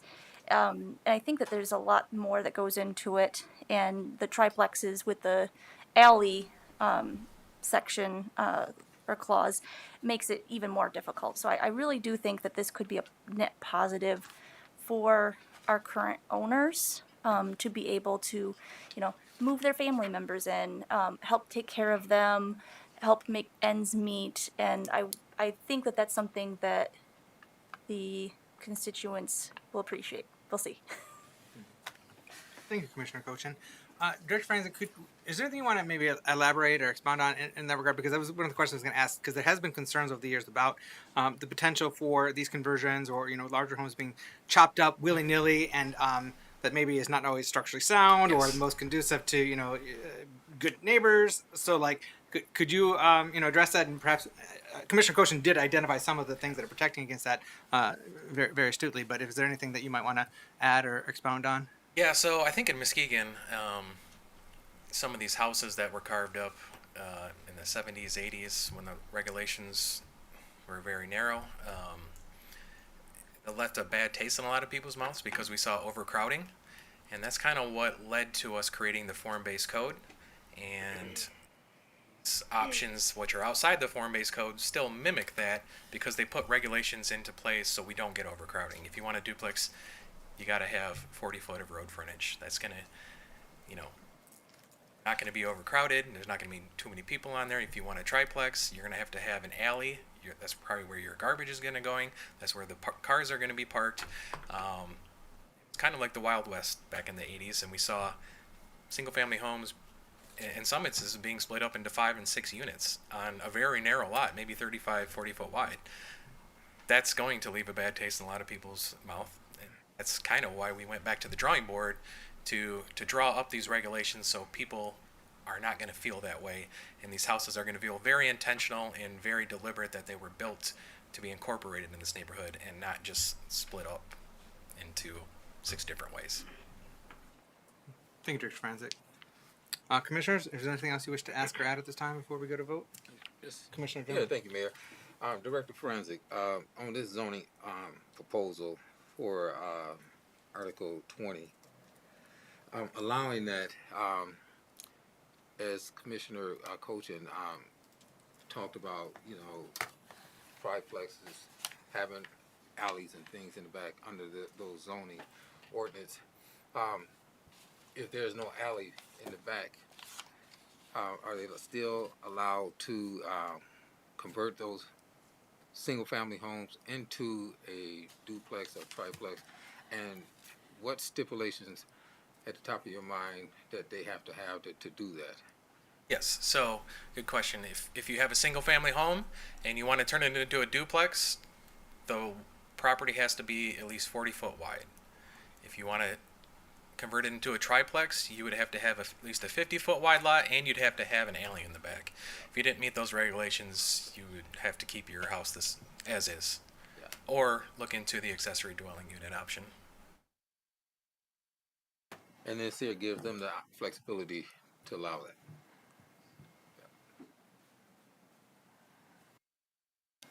Okay, thank you. Thank you, Commissioner German. All right. We're going to go to roll call, please. Commissioner Gorman? Yes. Commissioner Cochin? Yes. Vice Mayor St. Clair? Yes. Mayor Johnson? Yes. Commissioner Kilgo? Yes. Commissioner German? Yes. Motion passes. Thank you. All right. Don't go anywhere.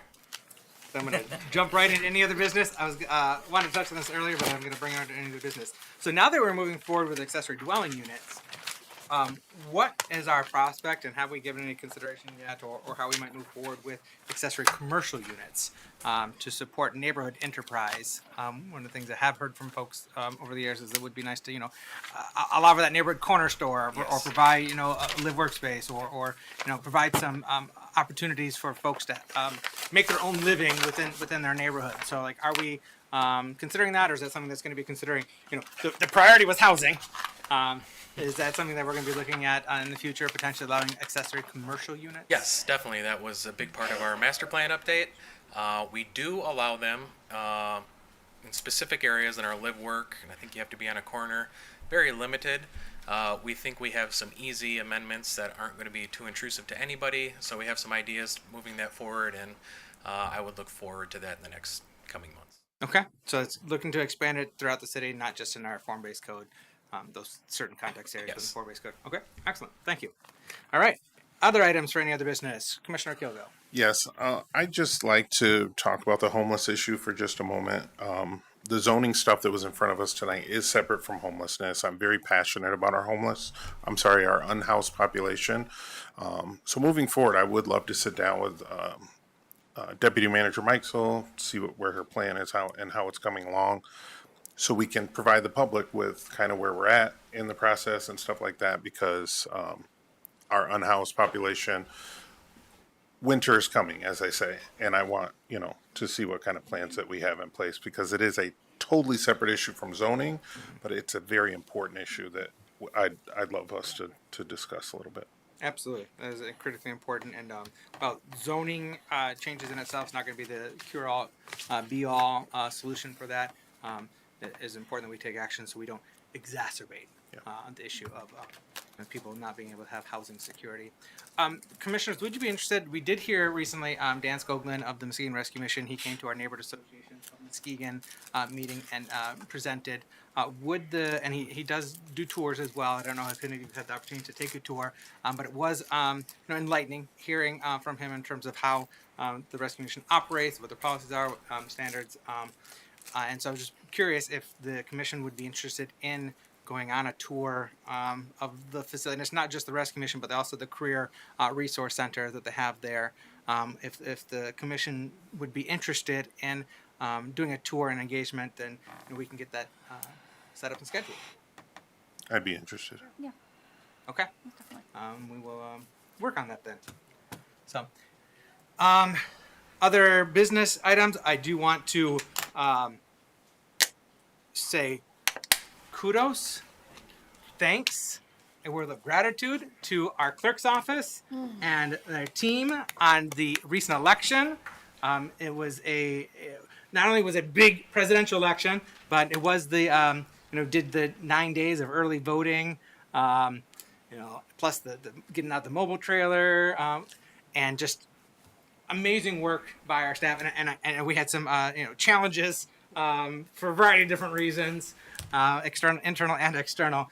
But Madam Clerk, you and your team did a phenomenal job in overseeing our elections and ensuring everyone had the opportunity to vote. And I know from a few different people have reached out how you personally, went above and beyond to ensure folks that couldn't vote in person got their absentee ballot, and including personally delivering it to them. And so, thank you. Thank you. Absolutely. It was definitely a team effort, and I have to thank the entire staff. They were awesome. Thank you. You have a phenomenal team.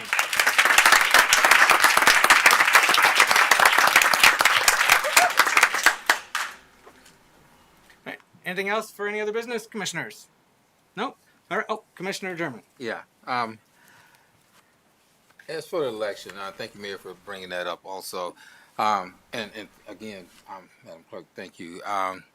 Just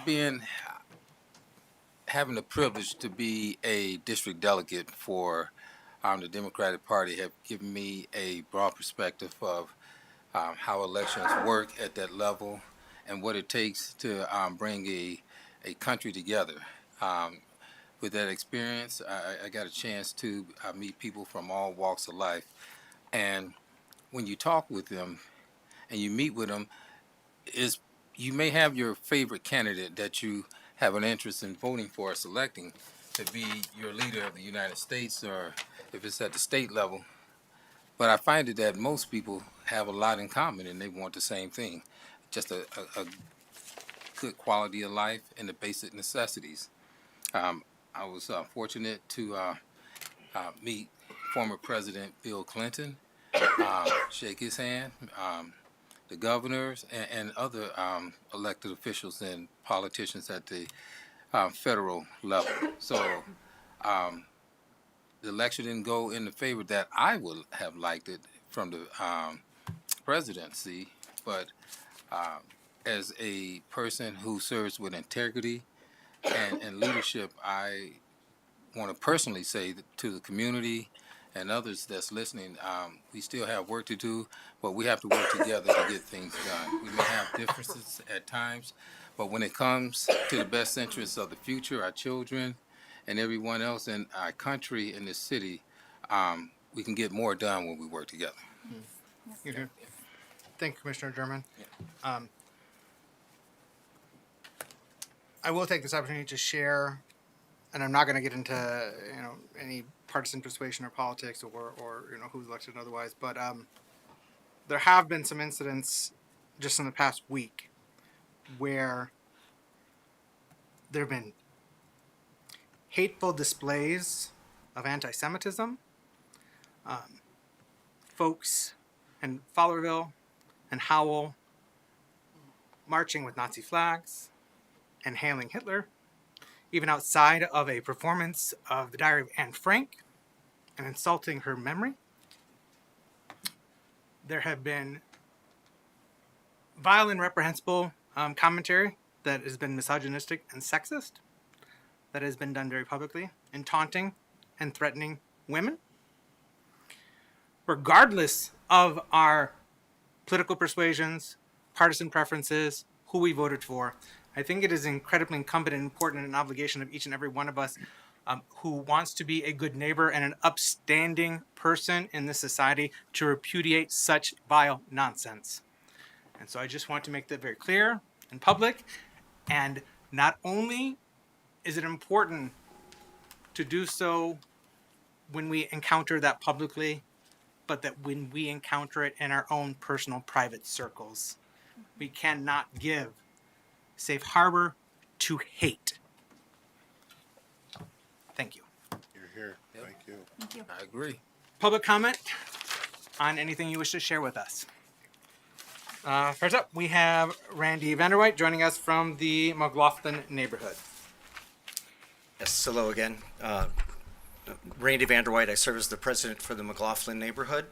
And on behalf of the McLaughlin neighborhood, one of the neighborhoods that was included in that very first proposal regarding zoning reform, it was the Nims, Angel, Jackson Hill, and McLaughlin neighborhood. I want to encourage you as a commission to evaluate how this whole process went and encourage the staff to do the same. I'm glad the reforms are there. However, even at the beginning of the presentation tonight, it said this really didn't begin until Jake did a presentation in 2023. No, there was a conversation that took place in 2021 with those four neighborhoods. And even tonight, it felt like we were just left out and forgotten about. And along this way, I believe the city staff could have done a much better job of educating and conversing. We talk about community engagement, and with these most recent round, there was an opportunity to give input and to change what was being proposed. We saw that certain things were struck out. But when that came before those first four neighborhoods, we did not have an opportunity to bring about any change. So we sit here saying that we want to be an inclusive community. I know those four neighborhoods are largely represented by the BIPOC community, and I've heard people in that community say, yeah, we are watching you go. Watch us go, Muskegon. And I know that there were some of the white residents within those neighborhoods. When I said, hey, there's a meeting coming up, they go, why? It's not going to make any difference. They already know what they want to do. That's one of the spectrums of engagement. The community is tokenized. And there have been plenty of people who have felt like they have been tokenized in this process. At some of those meetings where people attended, one of the white, educated, middle-class women told me, you know what, the staff was not interested in hearing my opinion. They were trying to convince me to see it their way. We need to do better as a city. The staff can do a better job, and in particular with our urban core city neighborhoods. Thank you. Thank you, Mr. Vanderwhite. Next up, we have Rainey Starr joining us from the city of Norton Shores by way of property McLaughlin. Welcome. You have up to 3 minutes to provide your remarks. Hi, I'm Pastor Renee Starr of Open Gates of Grace Ministries. We have an affordable housing program that we specialize in providing housing for the homeless. We currently have 35 units. By next year, we want to have 50 units. We are aggressively going to reduce the homeless population in the city of Muskegon, and it's not who you think it is. It's not just drug addicts. It's a lot of elderly, and it's a lot of people who are disabled, who are homeless, and are unable to care for themselves. We partner with Muskegon Rescue Mission, and 90% of our people that we take in are people who are about to be put on the street at the City of Muskegon Rescue Mission because they've ended their time of the 90 days. We take them in. These are elderly people in their 60s and 70s and about to go on the streets in the winter. And so those are our primary clients. We are a nonprofit organization and was approved with programs October 2023 through the city of Muskegon. However, sometimes because we do not vet, we bring all in to give people opportunities. Every now and then we get people who are drug addicts, one or two or what have you, that we have to release from the program. We have a situation where a woman was not only a drug addict, but a felon, and not only a felon, but a fugitive running from the federal government. She had a federal felony, and the city of Muskegon police refused to arrest her. Our people called over 7 or 8 times, and for a month straight, they refused to arrest her and told me, oh well, you just give her a 30-day notice. They refused to acknowledge us as a shelter. They said, we don't acknowledge you as a shelter, even though the state of Michigan acknowledges us. There are 2 other shelters in the city of Muskegon. One is another church, and one is the Rescue Mission. They acknowledge both of them, but not ours because we are ran by a BIPOC organization. We're asking that we receive the same rights so we can continue to provide housing, beautiful housing. $200,000 houses I'm putting my people in, and they're paying as low as $450 a month on Social Security, where they can afford it, getting other different programs, feeding and education. And we want those same opportunities as the other shelters, and that's what we're here for. And we're asking that you be fair and not only speak it, but do it for us as well. By the way, our goal is 300 units. That's our goal. By next year, hopefully, we'll have 50. And we're hitting the homeless population directly, pulling them right out of the mission. Thank you, Ms. Starr. Thank you. All right, next up, we have Ann Vandermolen joining us from the city of Roosevelt Park.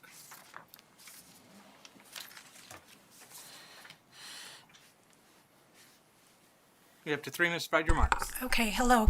The last time I was here, I told you about how my one of my old friends, Tom Fine, was a Muskegon police officer, and so I would like to honor his service because I believe he retired a few years ago. Tom married one of my best friends, and on her mother's deathbed, Tom promised to always take care of my friend. Tom and I share the same birthday, so we used to celebrate our birthdays together. The only reason I stopped hanging around them is because I had depression from losing my baby. I still loved them, and unless there's something I don't know about Tom, Tom is a wonderful human being, and the Muskegon Police Department was lucky to have Tom Fine as a police officer. The last time I was here, I also talked about how Cassie went back to Diddy after he beat her up. They stayed together for 2 years after that, and they were together for a total of 10 years. Am I to believe that what Diddy did to Cassie wasn't a crime because Cassie went back to him? Because the Muskegon Police Department told me that what Tracy did wasn't a crime because I went back to him. What Tracy did was a crime. He went crazy on me. In my opinion, after I changed my mind back then, he should have been arrested. In my opinion, on behalf of domestic violence victims and survivors in this community and everywhere, I believe that I'm owed a public apology by Chief Kozel on behalf of the Muskegon Police Department and by DJ Hilson. I hated Tracy the day that he filmed to me. And for some reason, if he showed that film to DJ Hilson or Timothy Mott, they don't understand what it's like to be intimate, to be a woman who's intimate with a man who's mentally abusive. Thank you. Thank you, Ms. Vandermolen. Is there anyone else in the audience that wishes to give public comment at this time? Yes.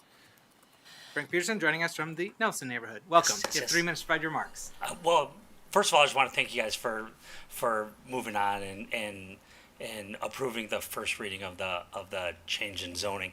But hearing some of the things I heard, for those of you who did support it, and also for those of you who didn't support it, one thing I want you to think about is, when we, and I've maybe been in your situation, maybe.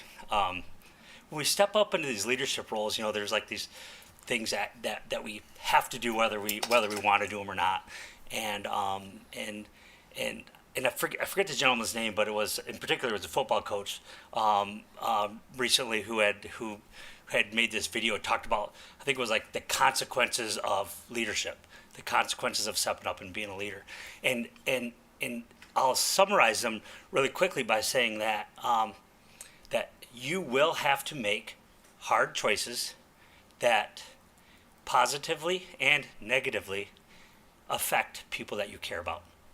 You will. It'll have to happen. You will make choices that people don't understand, and you might not have a fair opportunity to explain the rationale for the decisions that you make. And despite your best efforts to do the best for everybody and keep everybody's best interest in mind, you will make people mad. That's just going to happen. So think about those things as you try to do the best that you can for the city, zoning, and all the other things that you have to deal with. Some things are going to make me not happy, and some things will make me happy. Some things will negatively or positively impact me, but you're the ones that have chosen to step up there, right, and make these tough decisions. And at the end of the day, people like me are here to support you and recognize that maybe it wasn't an easy decision.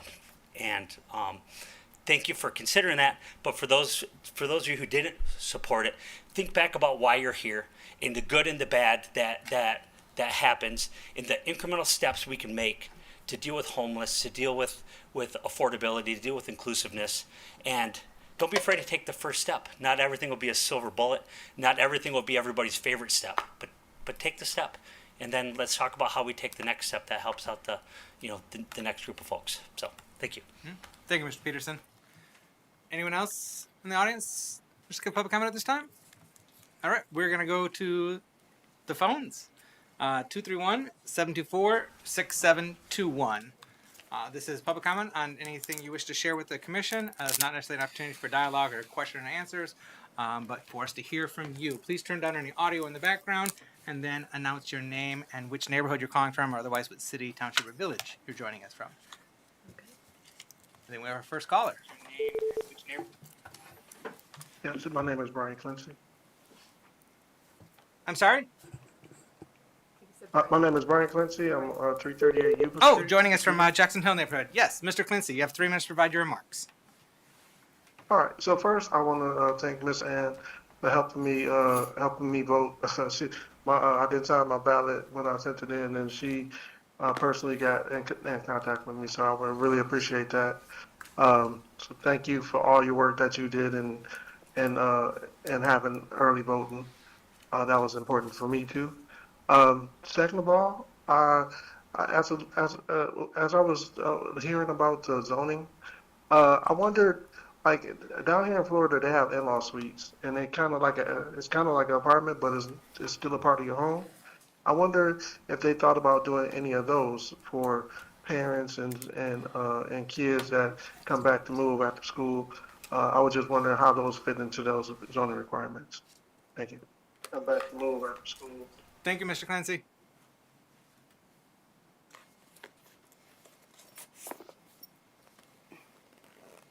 There is somebody else who's been trying to call. All right. Trying to wait for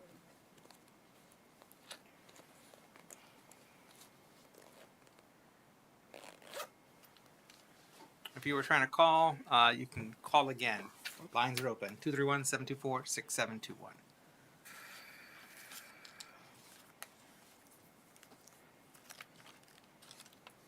There is Mark Beaucamp. Hello, Mr. Beaucamp. Hey, how are you doing today? Doing well. You are speaking with the City Commission right now. You have 3 minutes to provide your remarks. Well, thank you for the opportunity. Just wondering, since this came up, so what is your answer for the homeless and disadvantaged citizens? You've admitted that what you are discussing does not truly help these people. Shelters are extremely important for these people, but they must be backed by the police and commission. Currently, they're not.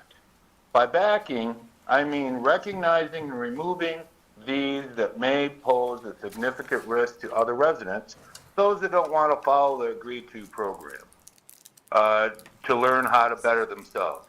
We currently do not have this backing to immediately remove these people. This happens currently at the rescue mission and is needed by all places sheltering the homeless and disadvantaged. Vetting is difficult when housing the homeless and disadvantaged. Therefore, there are always potentially a higher risk of people who don't really want to be helped. 30-day evictions found in tenant-landlord relationships will not work given these unique circumstances. Sorry.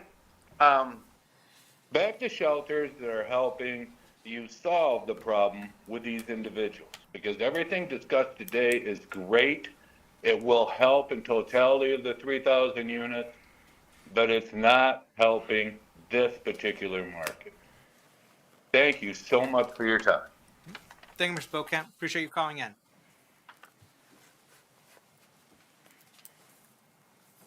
Anyone else trying to call in? Nope. All right, we'll give it just another moment.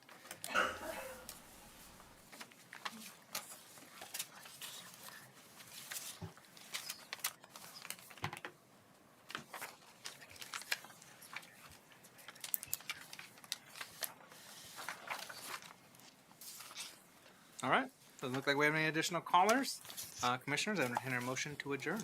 Got one other thing that may or may, Yes, if I may. Commissioner German. Yeah, last meeting I brought up some concerns about the opera community grants, and Director Wills, he did get that spreadsheet to me, and it's also been brought to my attention that when these applicants who receive funding for that follow through on the commitment or the proposal that they agreed to, and there has not been a report on the status of the process of the outcome of the money being funded to those individuals. But I've also heard that some of them did not comply or follow through with the commitment, and they received funding and just dropped their business totally. So again, here's another issue, and some of you may be aware of that, I'm not sure, and I have to talk with Director Wills also about that. But what are the consequences? Because, this is something that we talked about. I definitely advocated, for getting funding for minority business, startup businesses, um, with these opera funds because they were doing it in other cities. And there has to be some type of consequences because they didn't follow through on the commitment of the proposed proposal that they agreed upon. So, City Manager, are you aware of any of those? I guess I addressed that to you. So all of the ARPA grants that have been paid out, to the best of my knowledge, the companies met the requirements that they had put out in their applications. And it is my understanding that one of the businesses isn't operating in the space where they were when the application went through, but what they spent the funds on was what was in the grant application as approved. Okay. I think that you could sit down with Director Wills as well as the city manager to have that conversation if there are specific applicants or grantees that you have questions or concerns about to raise them with them. I know that there was one that I had inquired about, maybe the same one that I inquired about, and Director Rose was able to provide to me all the information on their documented expenses and the adherence of those expenses to the federal law that dictated how those federal dollars could be used, and so that they were in compliance with the federal law on the grant dollars being distributed. But speaking of minority business, I do want to thank you for bringing that up because I do want to celebrate one of our minority businesses that was awarded monies through the Community ARPA Grant Program, and that is a new restaurateur. Well, she's been a restaurateur for quite a while, or a chef and a caterer, but she is about to open in the Vault, which is the former Lumberman's Bank, former Huntington's Bank downtown. So look forward. I'm blanking on the name of her business right now. Soulfield? Soulfield, and they're going to be opening in the Vault. Core Plaza. So in the Core Plaza, the Vault's a collection of different restaurateurs and bar, and then they also have co-working space upstairs as well as retail spaces available, and they are on the precipice of opening. And so when they do open, check them out and celebrate our small businesses here in Muskegon and the beautiful renovation. I saw some on Facebook, the beautiful renovation that was done to the Huntington Bank building, now Core Plaza building. Yeah, and just one other follow-up, Mayor. Yep. Also, because I touched also when I asked about the response for our status update on the grants also, and I mentioned also Ms. Starr, which is also in the chamber here, and I just wanted to know the status on why this individual is being her grant is being held up, and I try to be as transparent with the public because I get asked these questions, and also when we looked at distributing these funds for grants.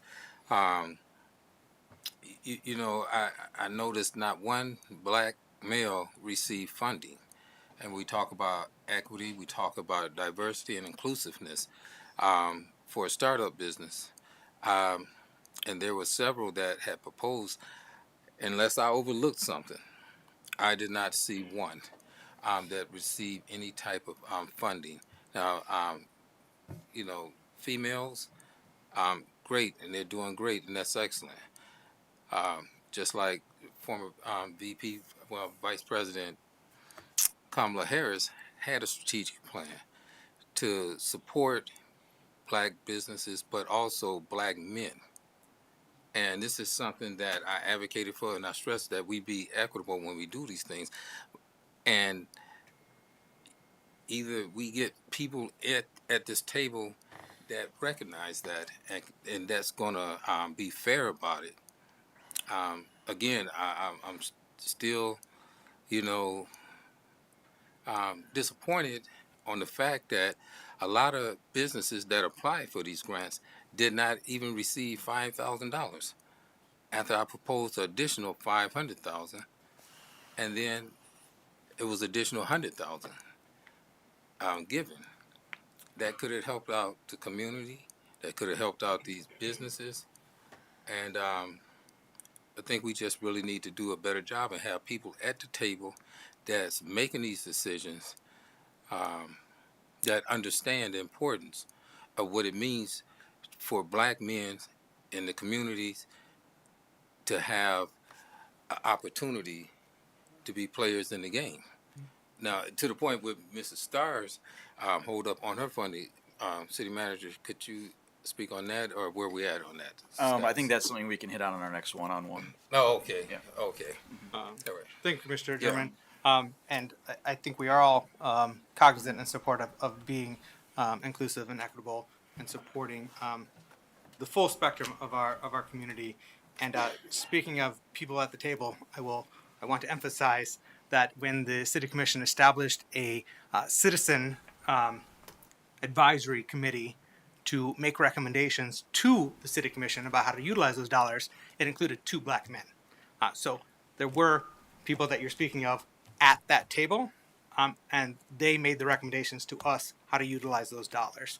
I respect if you differ with their recommendations, but I do just want to acknowledge that there were 2 African American gentlemen who were on that committee, and the committee was only 6. It was 4 citizens, 2 staff members, 3 African Americans, 3 women, 3 men. So it was a fairly diverse committee itself that excuse no commentary from the audience. So there were those perspectives on the advisory. I'm familiar with that, Mayor. But I mean, that's just one incident. But again, we have a city here that a very diverse pool of people here in this community, and I've said this from the very beginning when I started on the commission. The city has to govern like the community that we serve, and that's from people from all walks of life, genders, but when it comes to equitable opportunities, the data reflects, the data don't lie. You know, you can look at, situations that we had an incident where we did this, but, I get into some other things, but at this time is not important for me to say that, but just look at the housing and the infill housing projects, and the majority of people that's moving in these houses are not the majority of the people that live in this community.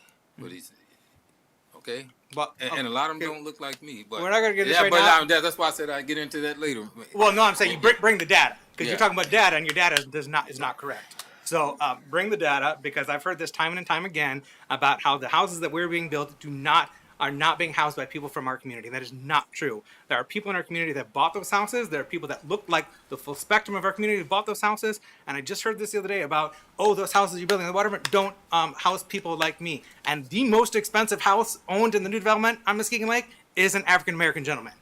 So I just want to recognize that there's this narrative out there about what we're doing, how we're developing, and who's it benefiting. It's not perfect. We can do better. We can be more inclusive. We can work on being more equitable. But I just want to gently push back on the notion that what we've done and the progress that we've made over the past 10 to 15 years has been focused and benefiting only one, small subsection of our community. But I just want to share that.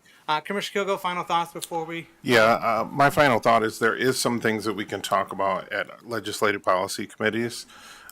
We have the most diverse commission. I wasn't on the commission when we did ARPA grants, but we have the most diverse commission that we've ever had before. So right now is the time.